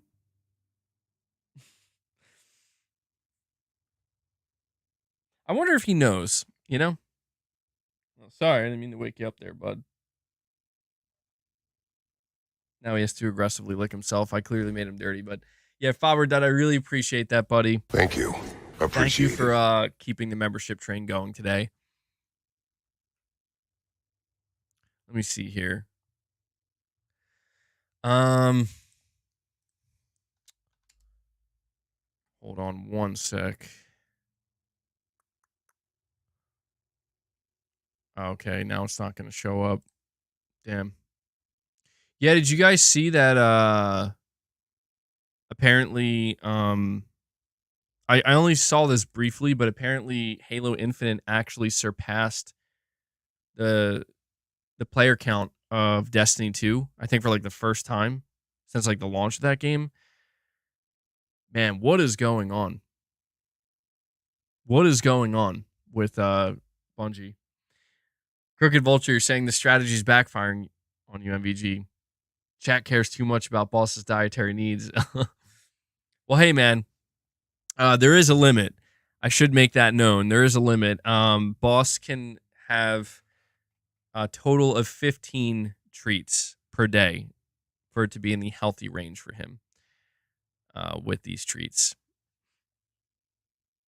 More than 15, I mean, he'd probably be fine with more than 15, but, you know, I'm not trying to overfeed my cat.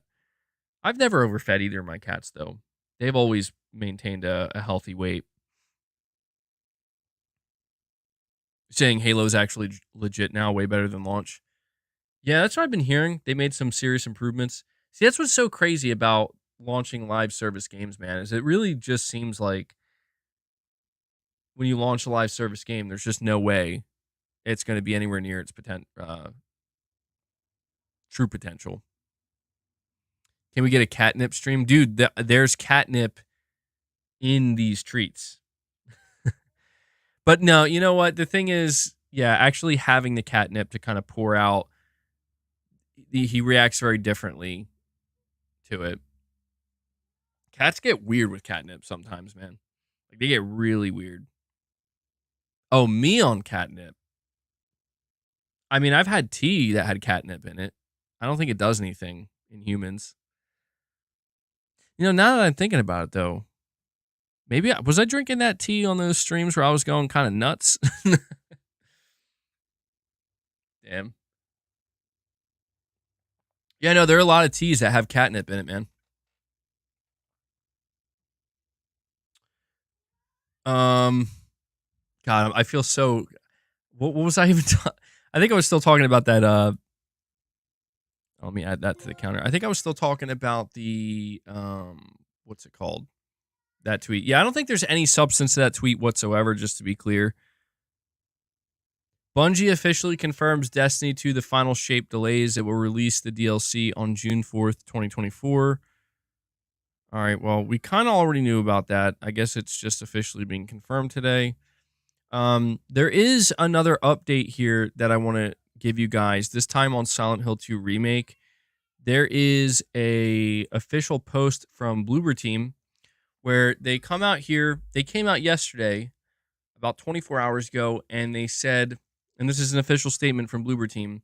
As Bloober Team, we are proud to be part of Konami's plans for the Silent Hill franchise. Alongside our partner, we are diligently working to ensure the Silent Hill 2 remake attains the highest quality. On behalf of our development team, we would like to clarify that the production is progressing smoothly and in accordance with our schedule. We understand that many players around the world are eagerly anticipating news about the game, and we appreciate your dedication. However, we kindly ask for a bit more patience. Once Konami, as the game's publisher, shares more information, we are confident that the wait will be worthwhile. Thank you for your understanding and support. Now, I wanted to just briefly mention this to you guys to make it known that I think it was yesterday or the day before, Bloober Team answered a fan on Twitter where they were asking, like, what's going on with the game? Are you guys having development issues? Is it canceled? And they were they were basically just saying, like, the game's fine. We're not having any development issues. It's up to Konami. And I think they even said, like, go, like, bother Konami. I don't know how they worded it, but they told people, like, go ask Konami. And I think it's pretty funny that they put out this official statement because Konami was clearly like, excuse us? Excuse you? Like, what are you saying over there, Bloober Team? Better fall in line. Better come out here and give your own statement. The hell are you sending them over here? But you're saying it's pretty concerning. You know what's weird is I don't think it's concerning. Like, I think I'm trying to figure out, like, why. It's clear the game is almost done, or it is done. Like, it's clear this game is just ready to go. Like, pre-orders are up. The rumor was it's launching early 2024. But we haven't seen. It could be maybe Konami themselves. They are just nervous that, like, about the timing or the gameplay. I don't know. Don't get me wrong. It's definitely not good to hear anything at all in this time, but I don't know, man. Maybe Bloober Team sucks. Like maybe they completely fucked it up and Konami knows it and they're just like, oh my god. Like they're just trying to figure out, like, how do we make this work without canceling it?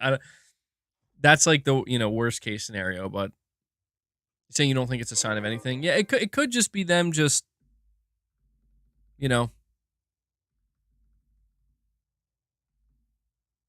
saying, look, we'll announce it when we're ready. And we're not ready right now.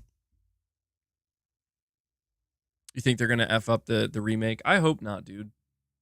I mean, I do expect there to be some changes, but I just don't want them to change anything radically to the point where it's like, I think you guys kind of, like, you lost I don't even want to say the feel, because I don't expect the game to feel the same. It's a remake, like I expect the gameplay to feel more modern. But I think it's just about capturing the atmosphere, the essence, and like even if you want to make a couple of gameplay changes, I'm fine with that. Just as long as it fits. If it starts to feel weird where it's like I'm fucking, you know, like I'm playing this game and it's like at certain points like why do I feel like Leon S. Kennedy just like killing shit? You know what I mean? Like it shouldn't feel like that. And that would be a sign that they fucked it up. But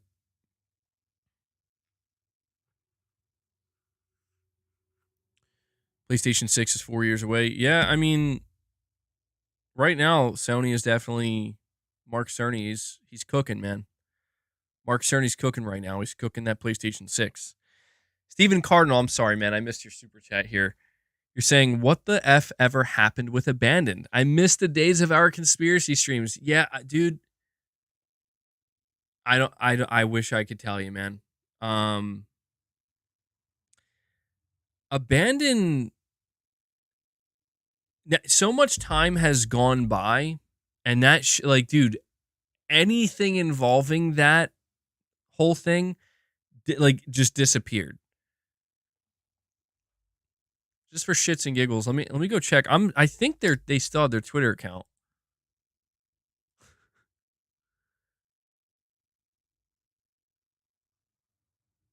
Let me see.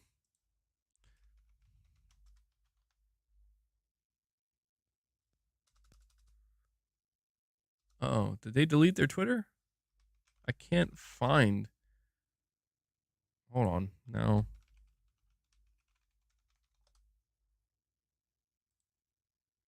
Oh, no, I found it. This is, dude, it's so fucking weird, bro. I'm checking the account now.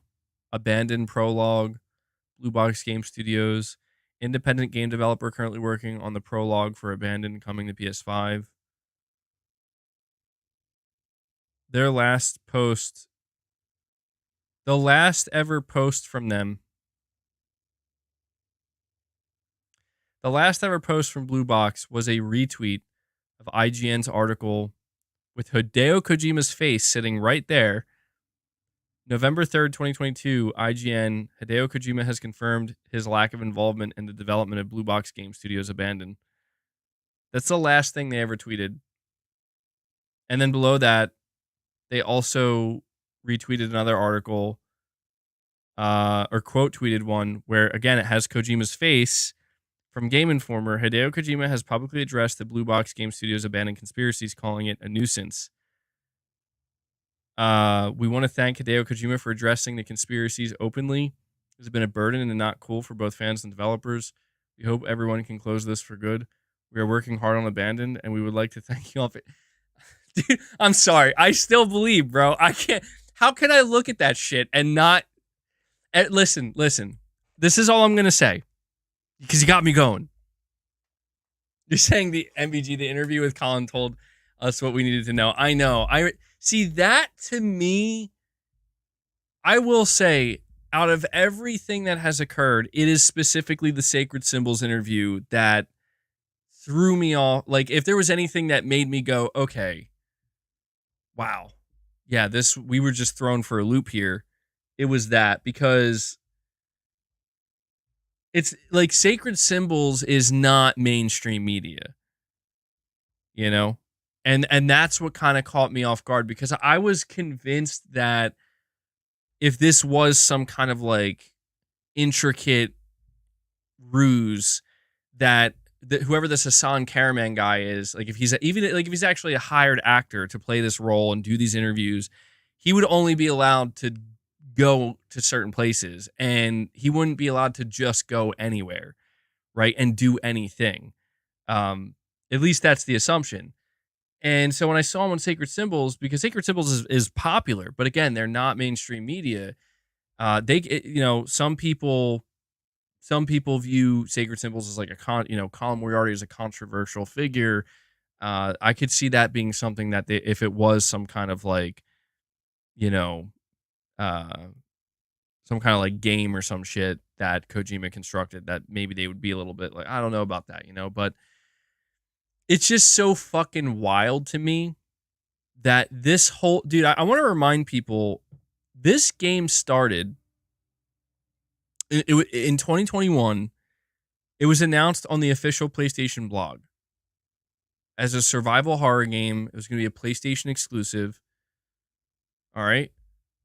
And when everybody read this article, like, because they put out a PlayStation blog for Blue Box. When, like, if you go, I think that blog might still be there, dude. It might still be there. Everybody blows like, this is Kojima. Like, this is obviously Kojima. And what's so fucking weird about it is, like, dude, like, I don't understand how you are not Kojima. You are not involved with Kojima.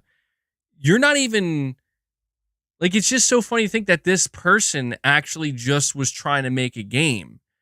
And they just so happened to do something that would have been viewed as a Kojima-esque troll. And then they came out and they were like, no, this is real.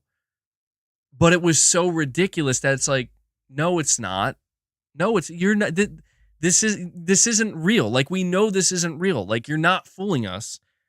Like, you're clearly Kojima. And it just got, and I'm just saying, it's crazy to think that it started with that. It lingered for like a year and a half.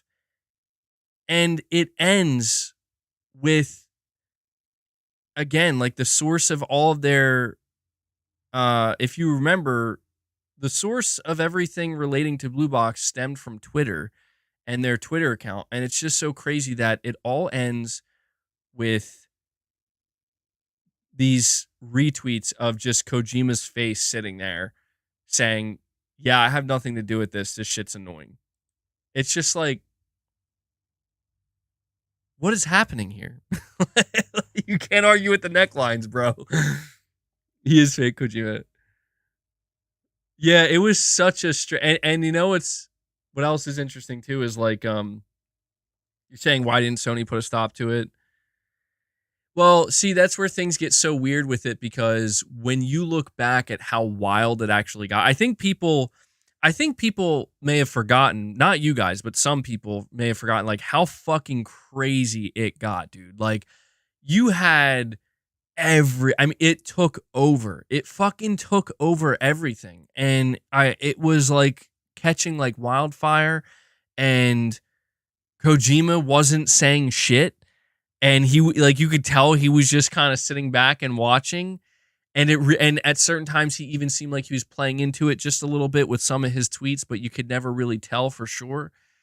And you had every major outlet covering it. You had random interviews popping up with Hassan. And dude, Hassan, he was talking to people on PSN.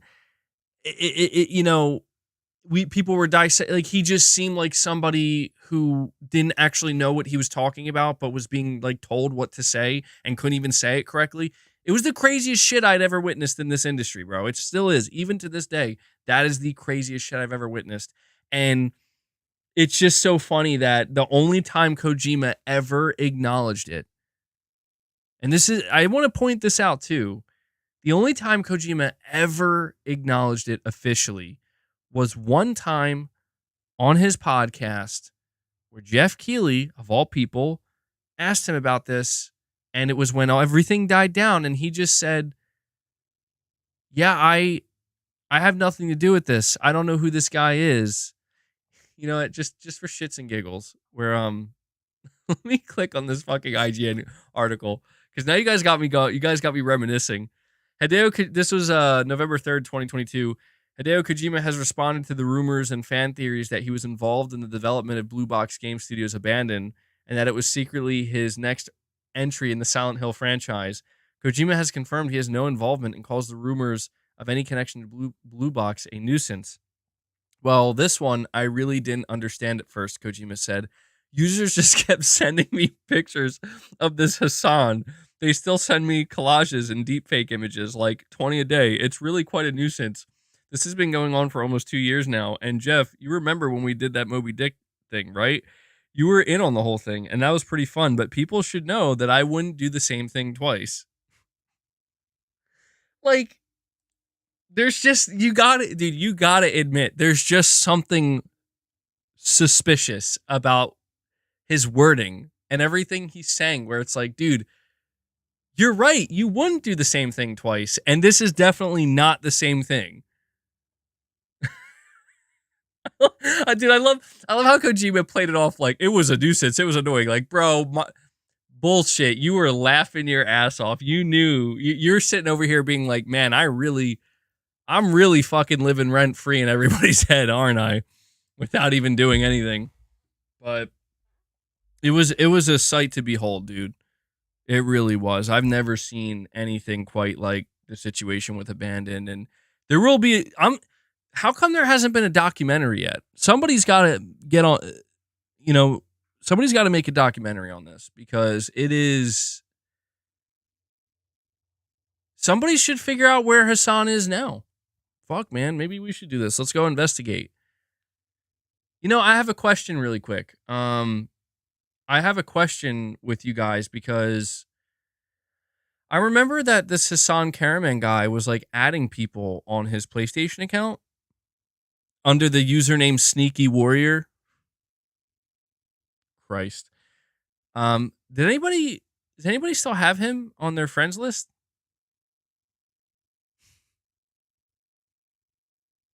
Bro, no outlet wants to touch that story. I know. Yeah, it's so weird. I think that the fucking Abandoned trailer's still up too. Yeah. Well, their Twitter has been abandoned. Shuhei was hyped for it. Yeah, he was. There is a 30-minute documentary on YouTube. Oh shit. I'll have to look that up. MBG, maybe it was Kojima, but because people got onto it, he canceled it because he didn't want it to be perceived as obvious. So the furthest I'll take my theory with this, you're saying quick update. I'm playing Metal Gear Solid for the first time. Thanks to MBG. Well, good shit, man. I hope you enjoy it. I hope you have your mind blown. I do. It's an amazing series. But the furthest I'll go with this at this point, let's open up the abandoned grave. Yeah. Listen, all I will say is that there is a part of me that is waiting for like years down the line, man. I mean, like years. Like, I don't know, maybe like year 2030 or some shit. Just for Kojima to one day come out and like, yeah, that was me. And basically explain that like it got out of hand and we lost control of it and we just decided to just leave it alone and not take credit for it and just let it die because people were getting crazy. And the only like, or or something even crazier where it's like, yeah, the person we hired went kind of nuts. we did hire this guy and it was supposed to be a joke, but then he started talking all about Konami and leaning into like Silent Hill and Metal Gear and not realizing that we don't work for Konami anymore. I don't know. It's just so fucking bizarre, man. It is truly. I don't know that we'll ever see something quite like Abandoned again. And so for as annoying as it may have been at times, it was a crazy ass ride that I mean, this Hassan Karaman guy was fucking famous for a little bit there. How do you accidentally become famous like that? You're saying you haven't watched it, but it's by a channel called Nightmind, 500k views. Let me actually. I thought I had an. Oh shit, that's annoying. Let me actually see if I can find it, and maybe we could do that in like the members lounge.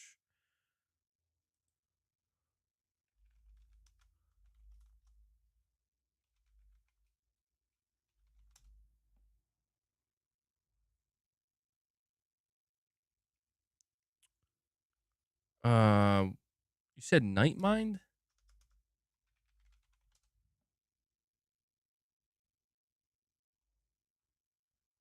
I'm not finding it for some reason.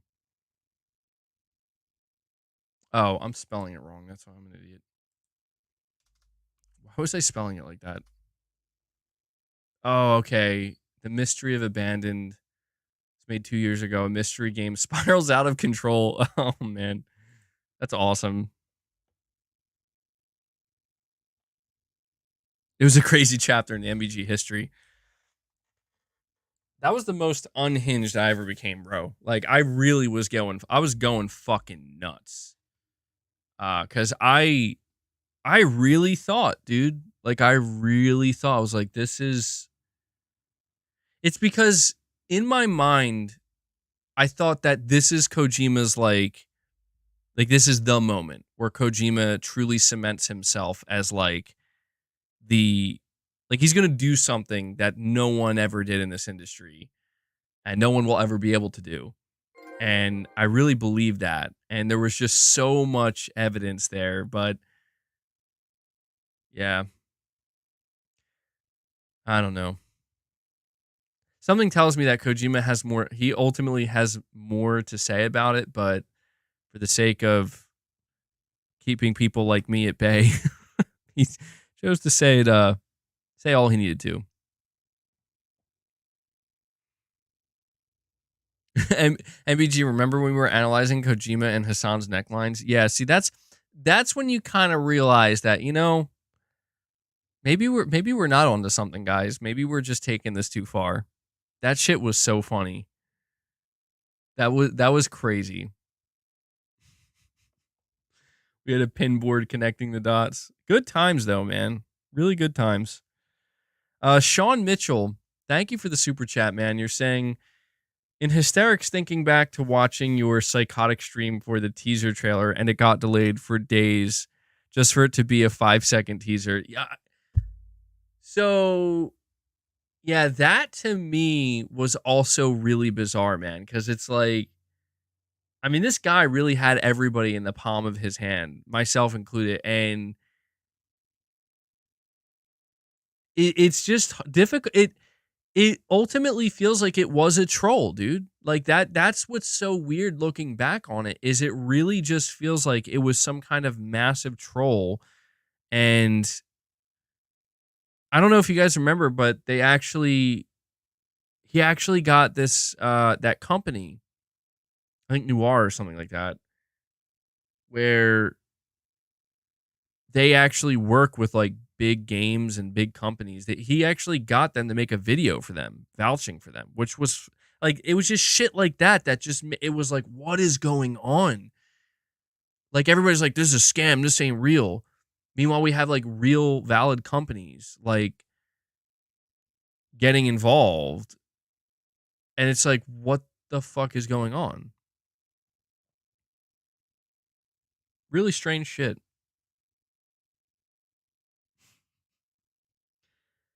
And you know what the thing is too, is like the Abandoned app is still on PS5. Dude, that to me, that's the funniest thing, is Sony literally never did anything. Sony was like, yeah, go ahead. We'll do a blog post. All you. And then Sony just kind of looks and like, oh my God, what the fuck is going on over there? And they're like, you know what? Just leave it alone. Just don't acknowledge it. Good times, man. Good times. Well, with that being said though, guys, maybe that's enough reminiscing on about the Blue Box saga. I do have one other major topic here I want to discuss with you guys. It's an interview with Jeff Keighley, and he talks about the Game Awards and what to expect. Let me bring it up here. Okay, so I have a couple different articles that I'm going to read through here to you guys, starting with Jeff Keighley explains why the Game Awards are moving away from world premiere branding. The Game Awards host and producer Jeff Keighley has revealed that this year's show is moving away from its familiar world premiere branding. Speaking during a Twitch Q&A on Sunday, Jeff explained that for this year's show, the organizers wanted all of its game reveals, whether they're game announcements or first looks, to be able to stand side by side at the event. Asked by a viewer about the number of world premieres the public should expect from the Game Awards 2023, Jeff Keighley replied, quote, "I don't know if there will be the same amount. I haven't counted, honestly. I think around the same, but I don't know.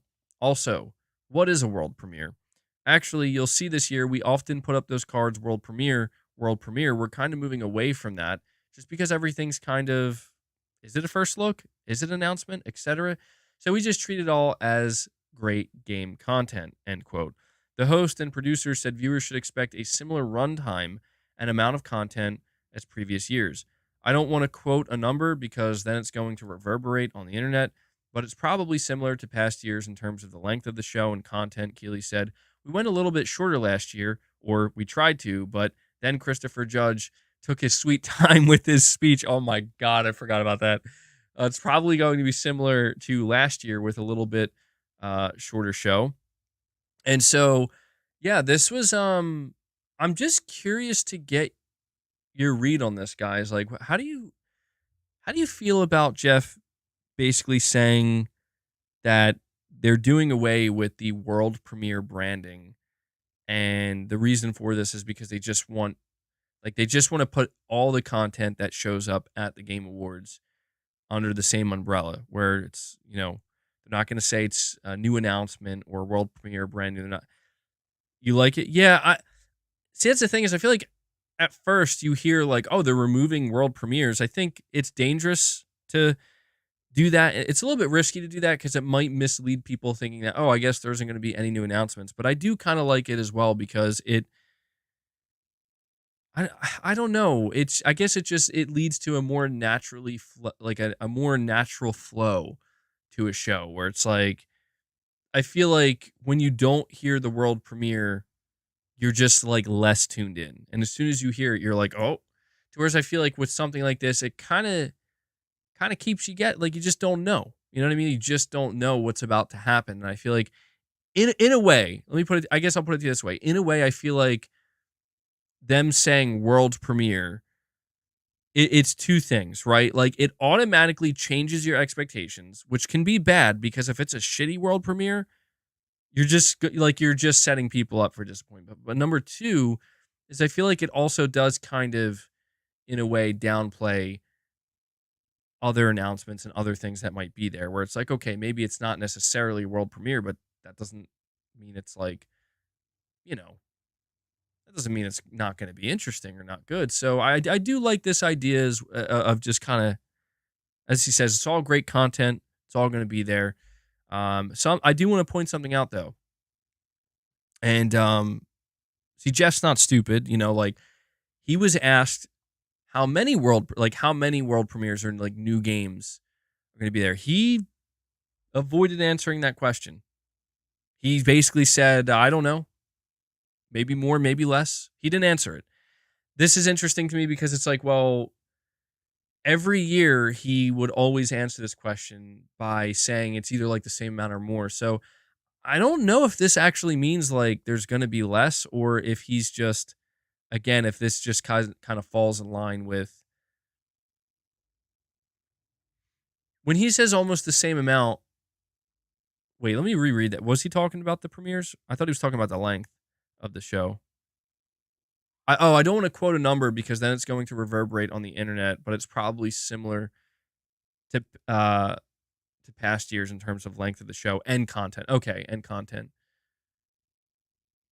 Yeah, he's still being really cagey about like that. To me, that's just something worth noting where he seems to be avoiding answering the question, how many new games?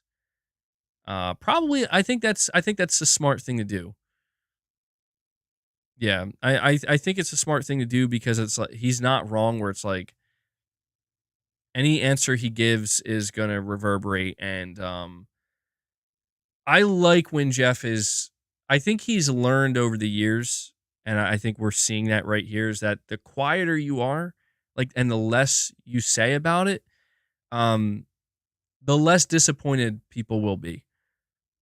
And he's probably, you know what else I realize now too is probably scaring him shitless to say anything is, everybody is thinking GTA 6 is going to be there, right? So if he even attempts, now I'm putting it together now. If Jeff even attempts to hype up the show, he knows everybody's mind is going to go, oh, GTA 6. He's talking about GTA 6. And if GTA 6 isn't going to be there, oh man, he's going to upset a lot of people. So this idea of just don't say anything. Don't even give him an idea. Just say watch the show and you'll find out. Just watch the show. Best thing you could do right now. A general rule in life, keep quiet. Yeah, unless you're streaming, like me, solo. Then you do the opposite of keep quiet. Oh, man. But that's one part of his interview. Let me see. The other part here is... this is kind of a funny one, but something I know people are curious about. The Game Awards host and producer Jeff Keighley says security will be tightened at this year's show to prevent another stage invasion.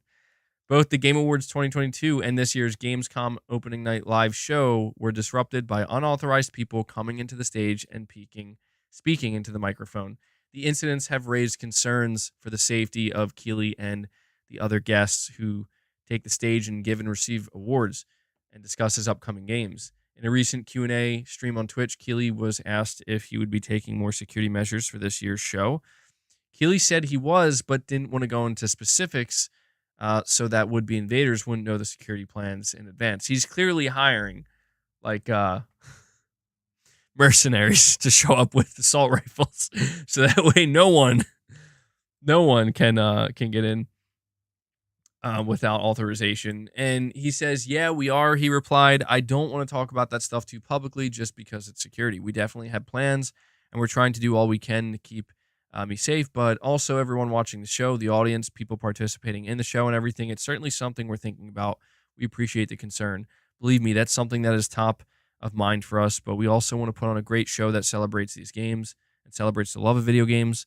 So that's an important thing to keep in mind as well. But yeah, I appreciate the concern around that. Dude, I'm telling you, I think he's gonna. I wouldn't be surprised. I wouldn't be surprised if the ending of the beginning of the show, somebody like runs up to the stage, and you're like, oh my god, it's happening again, and it's like Sam Hauser from Rockstar, and he's like, guys, I'm sorry to interrupt, but I'm here to announce GTA 6. That would be the funniest shit.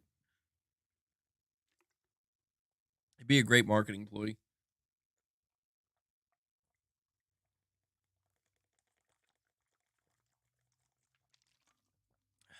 Damn, I'm thirsty.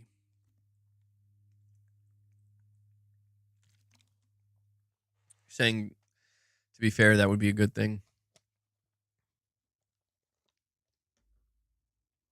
All right, let me see here. I know there's a couple of other things from this interview. So something else from this interview that I thought was really interesting is it says the Game Awards host and producer Jeff Keighley says he's been considering other awards to add to the show, including Best Remake and Best Supporting Actor. During a recent Twitch Q&A, Keighley was asked if there were any plans for new award categories at the Game Awards. Keighley replied that while there are no new categories this year, the idea of adding new ones is regularly discussed. Nothing new this year, he said. I've seen people online saying, why don't you have a Best DLC category? Which is kind of like the ongoing game category. Typically, that's been live service games, but this year Cyberpunk 2077 is nominated. When people ask why it's nominated, well, because they improved the base game in a way with version 2.0 and Phantom Liberty, so that's sort of in the category. The other thing people always ask is, why don't we have a Best Remake or Remaster category? We've talked about it. I think the question is, are there 5 amazing remakes every year? That's a good, I mean, surely... Yeah, I could see why that would be a problem, because we do get a lot of remakes, but not every year is going to have 5 amazing remakes. It says some years there were some amazing ones this year. Obviously, RE4 nominated for Game of the Year, Dead Space, a bunch of other good ones that came out this year. And the question also then is, would those remakes not be eligible for Game of the Year? So yeah, nothing new this year in the category-wise, but it's definitely something that we talk about every year and try to evaluate the best way to go about that. So it says later in the stream, Keighley was then asked if Best Supporting Actor category is something that could be added to the show, given the increased number of impressive performances made possible by improving capture technology. Keighley replied that this was another category that's been discussed, but that its inclusion would have both pros and cons. we've asked about it, he'd explained. There are lots of great performances. On the other side, we do have some people who say you guys focus a bit too much on the narrative aspect of some games, and you're too much like the Oscars. You have writing and acting and those types of awards, and you should be focused more on gameplay-driven things. Supporting performance is something we've definitely thought about. I'm proud of our acting awards and have acting award has always been gender neutral.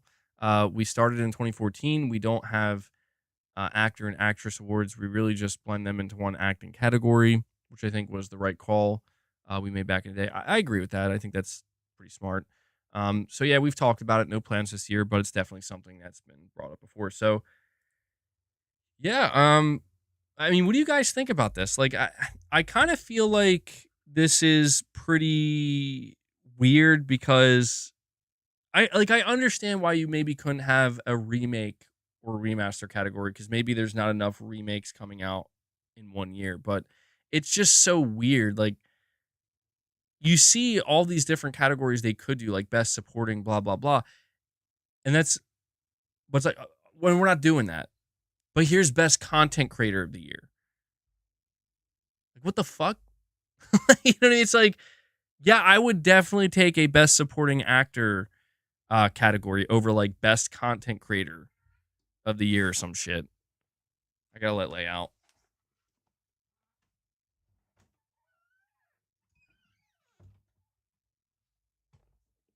Like, is it just me? Or best influencer? Yeah. Best esports coach? No, that's not real, is it? That's not real. That's not fucking real. And best esports coach. That's so I don't know why that's like so funny to me. And the winner for best esports coach. It is real? No, nah. What?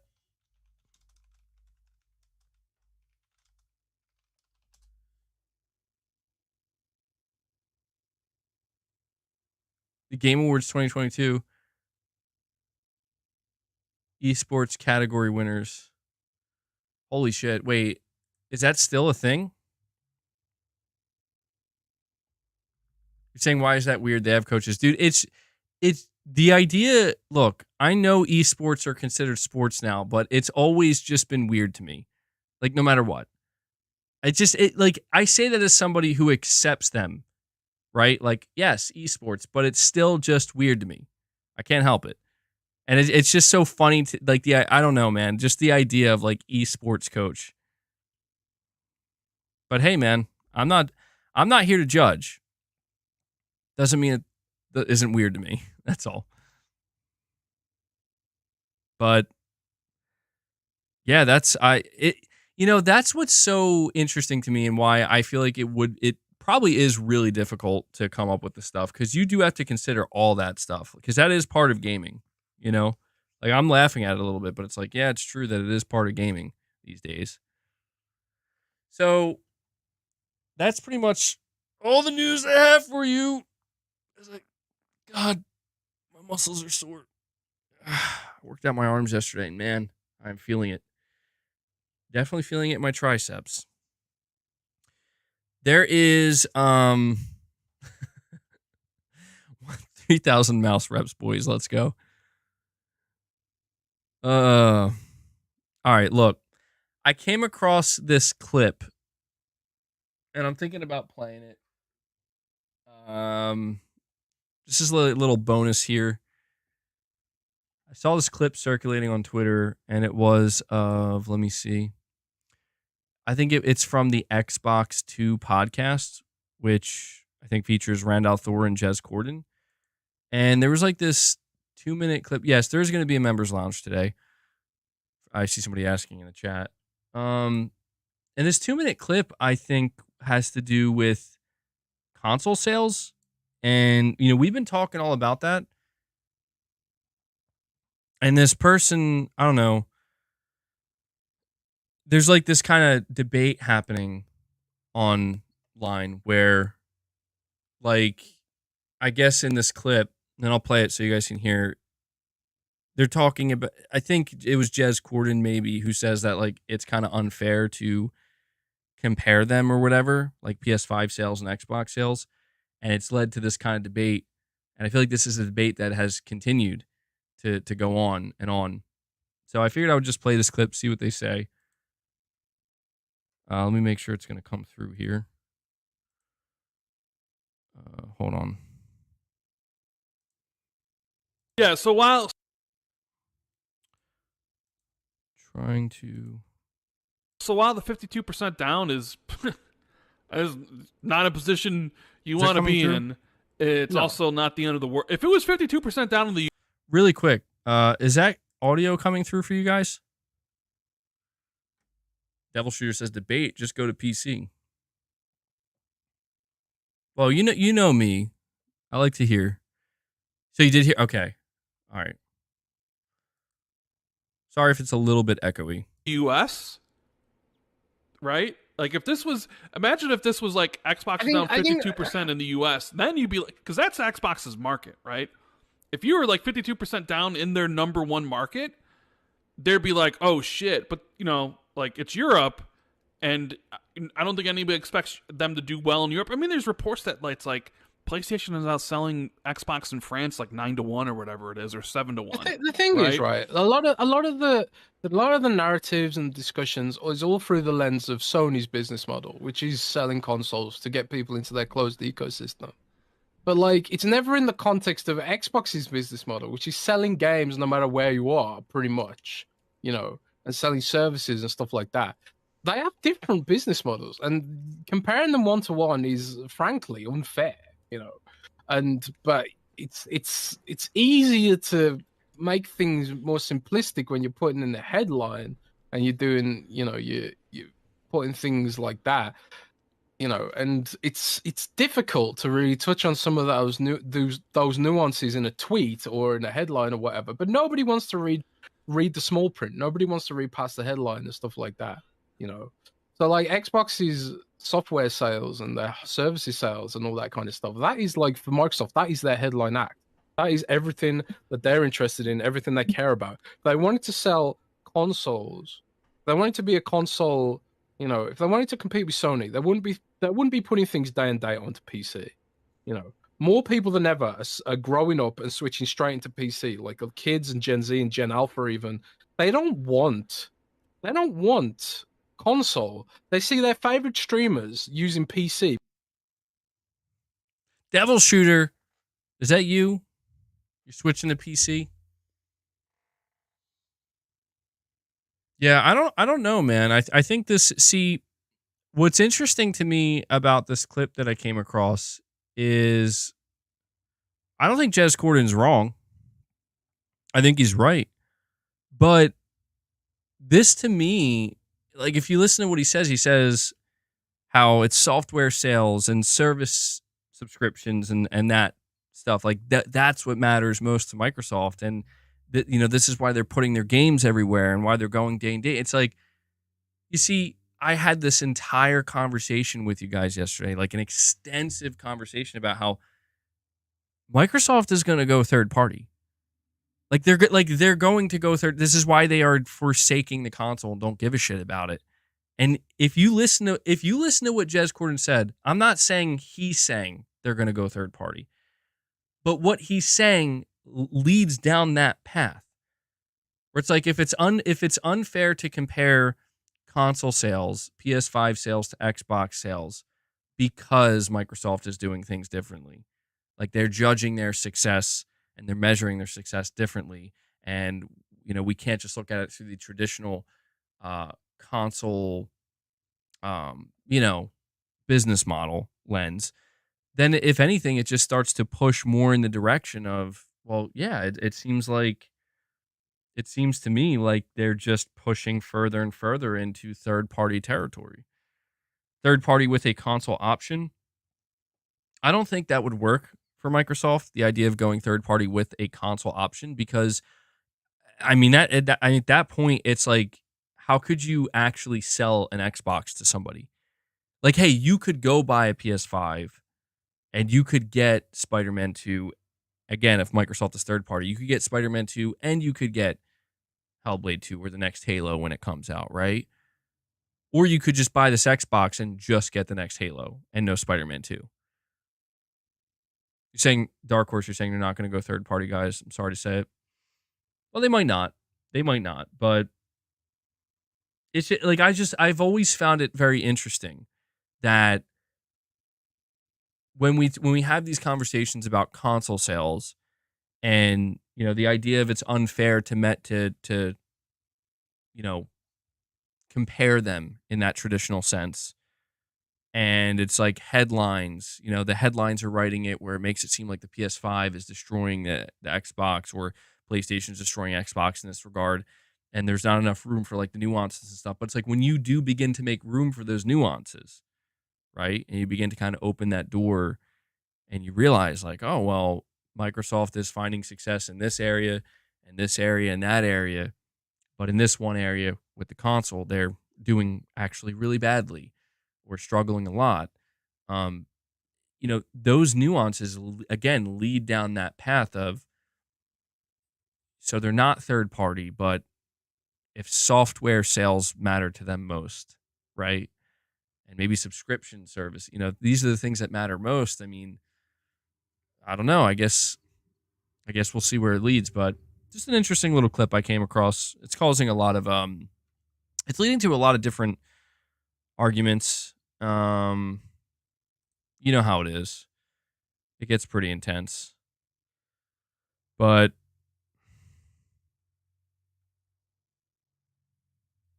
something else too that I want to mention as well. And look, I do want to say this. I should mention this as well. I feel like people need to kind of realize that the thing about a console is when Microsoft or Sony sell you a console, the console leads to more game sales, more software sales, more subscriptions. It leads to more retention. That is just how this works. People have always asked the question, why console? Like, why do consoles exist? Why does Sony make them? Why does Microsoft make them? Why does Nintendo make them? Like, this is why. It has been proven. You're saying that's not necessarily true.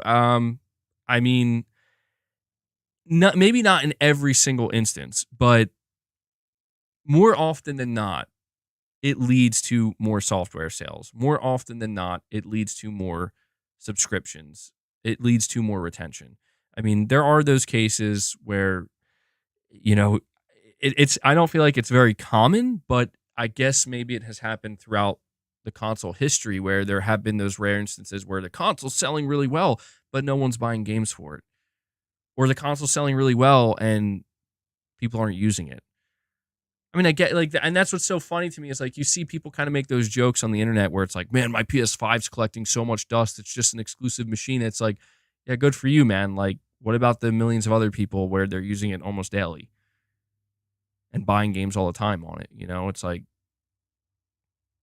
but the one thing he mentioned too that is really interesting to me is he mentions how the younger generation is more inclined to go to PC. I think there might be truth to that. I don't know if there's data backing that up. I assume there is some kind of data, but that actually makes a lot of sense to me because I don't know. I mean, I don't want to believe that's true just because it's like I want to see the console always do well and have a place, but yeah, the younger generation is I don't know. I mean, I would even say that the younger generation is probably more inclined to just do shit on their phone. But yeah, he mentions how all their favorite streamers and whatnot are gaming on PC. Dan, you're saying it's not true at all. It's always been a subset of people and isn't growing. PC and console gamers are very different. Yeah. See, that's right. I would have to go look for some data here because that's the thing is like if that's true, I don't know. People are still buying PS5s though and Switches, like you're saying, at a rapid rate, and I don't think that it's just old. Like I don't think it's just older people buying PS5s. Like people like I'm 30. Like I don't think it's just people like me buying PS5s. I'm sure there are younger kids buying PS5s as well.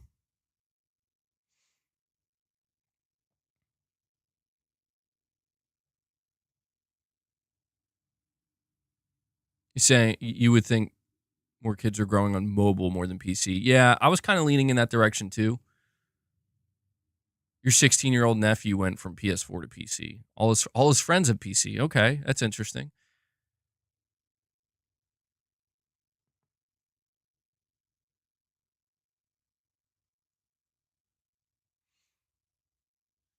Well, I think the future of console's still pretty bright. See, I don't know, man. I just don't know. Like, here's what I'll tell you. If I was an Xbox player, I mean, I was an Xbox player, you know, like, was really into Xbox for a good chunk of time. I knew that Microsoft had Windows, but that didn't matter to me very much. Like, oh yeah, it's Microsoft, it's Windows, PC, but like I just didn't care. I was like, I like what they're doing with the Xbox console. I like the Xbox console, and I don't know, I was always a little bit skeptical at the moves that Microsoft was making and how it would potentially impact the console. But I guess what I'm trying to say is I'm just not a big fan of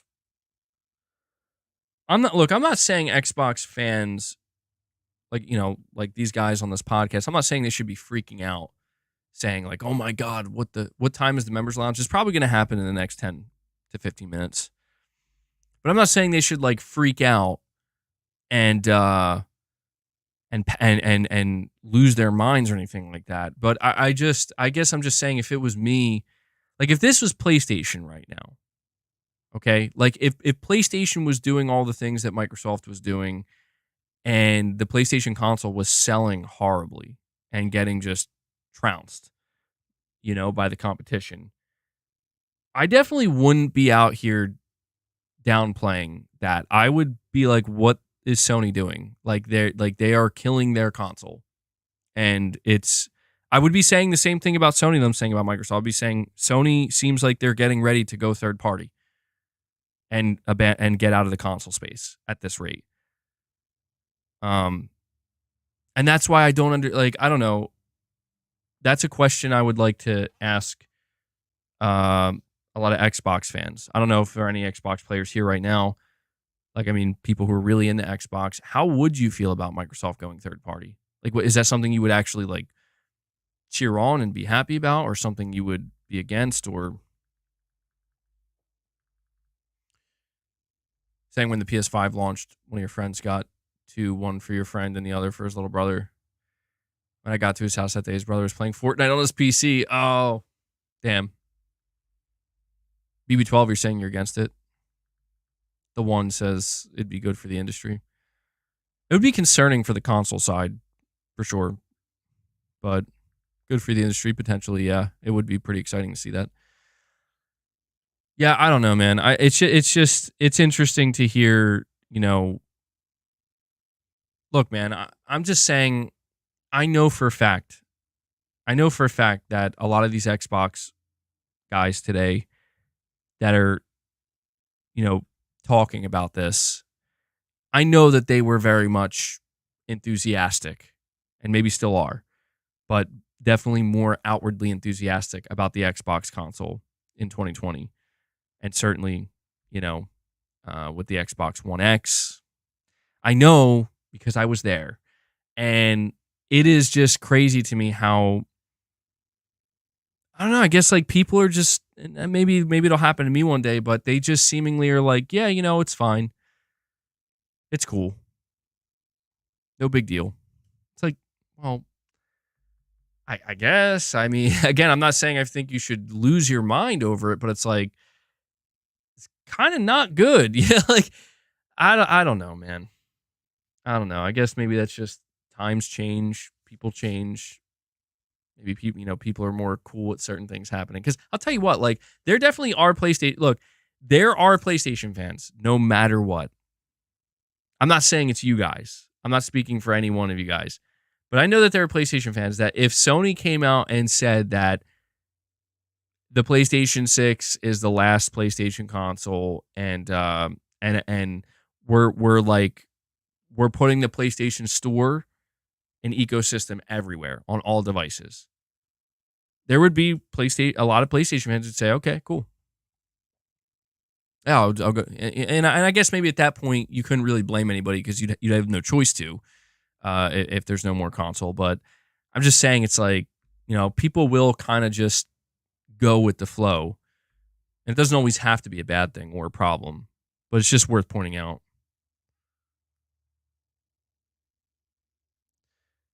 LOL, bro, MBG, you and PlayStation Hardcore been saying that they're going third party, man, and they won't. Look at Microsoft's business model. It's exactly what they do, and they kill competition every time. Well, no, you're not wrong. Like, that's the thing is, I don't. My whole thing is, I don't think Microsoft is trying to kill competition. They already did. There is no competition right now between PlayStation and Xbox in terms of like their business models. I mean, I think there's like potential future competition that could exist, but Microsoft exited, as far as I'm concerned, Microsoft basically exited the console space or is on the cusp of doing so. Like they're just not competing in the console space. Sony is not coming out here right now, and they could, and this is why I'm saying there could be potential competition. Sony's not coming out and saying, we need to try to chase Game Pass now, and we need to try to be everywhere now. Sony's making some moves that are making us think maybe they'll do that. Like, they're starting to put more games on PC. They have live service games coming. But in terms, they have PlayStation Plus Extra and Premium. So I'm not saying that Sony isn't chasing them at all, but it's like Sony is still, they're taking it extremely slowly to where I don't know that Microsoft would have to view them as a threat necessarily. I would say Sony would be a major threat to Game Pass if they said, hey, we're putting all of our exclusives day one onto PlayStation Plus, just like Game Pass. But Sony couldn't do that because of their business. Like, they literally said, like, we can't do that because of our business model. We would have to drop the quality of our games, and they'd have to be cheaper, made with cheaper budgets. So I don't think they're going to do that. So that's why I'm saying, like, I just don't see, if there is competition, I don't think it's here yet, and we don't know if it is going to arrive.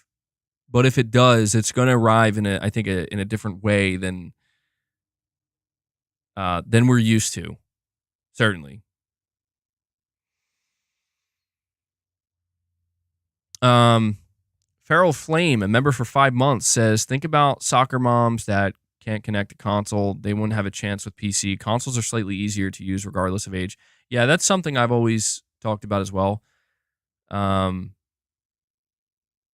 I mean, PCs, yeah, they're definitely more complex to work with in terms of being able to get games up and running. They're not like that overly complex, but it can be daunting. It's like, it requires a little bit more. There's more of a learning curve to where it's like you buy a console, you plug it in, you put the disc in, or you install the game and you play. That's about it. So I think there will always be a place for that to some extent anyway.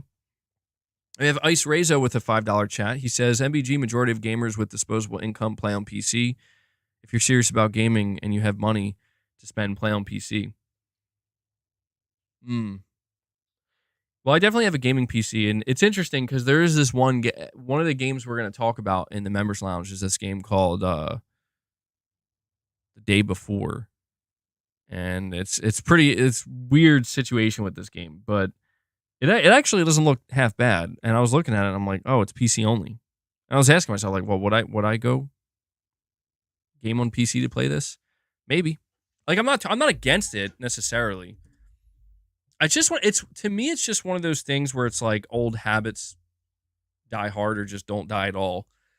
Where, like, I've grown up playing on console, and that's just for me, that's the way I game. And I just have zero desire to, you know, to change it, to change that. I don't, I know there's more freedom on PC, but I don't know.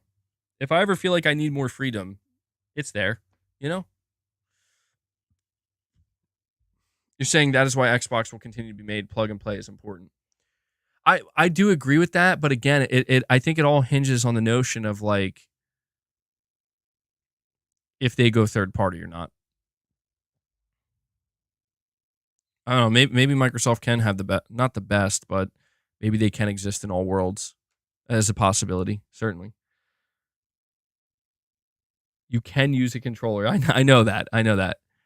I mean, I know if you wanted to, you could like basically get a PC, hook it up to your TV, and create a kind of like hybrid setup, or like, you know, almost like it would be more like a traditional living room console setup, but you have a PC.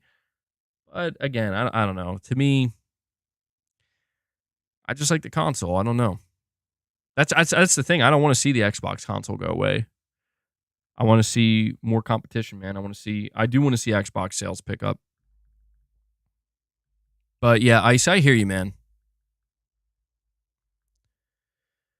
Well, guys, we are at about the 2.5 hour mark, and I had a feeling that today's stream was going to end sooner rather than later because there's not a whole lot going on today. It's a slow Monday, and so again, I don't want to just artificially extend any of these streams just for the sake of it. Let me just make sure I covered everything I wanted to cover here. Yes, we are good. So yeah, here's what's going to happen now. I'm going to bring this stream to an end, but I am going to open up the members lounge in the next 5 to 10 minutes. And we're going to go hang out there. Had a video I wanted to watch with you guys and kind of react to. But yeah, that's going to do it for the stream, guys. I hope you did enjoy it. I want to once again extend a big thank you to everybody who showed up today, who watched the content. Hit that like button for me to help out the stream. Also want to give a big thank you to everybody who gifted memberships, everybody who is a member, and everybody who donated super chats. I really appreciate the support you guys continue to show. We are fan funded here, so without that support, I wouldn't be able to make the content nearly as often as I do and do these streams the way I do. And it's awesome to be able to do so. So, I also want to give a big shout out to Devil Shooter. Devil Shooter, thank you for doing the timestamps, man. You do an amazing job. If you guys see him in the comments or in the chat, make sure you give him a thank you. But yes, if you are a channel member, stick around. I'm going to be opening up the members lounge where we can hang out for a little bit and chat. So look for that. And that does it. So I'll see you guys in the members lounge. And for those that aren't going to show up, I will catch you guys in the next stream. So until then, take care, everyone.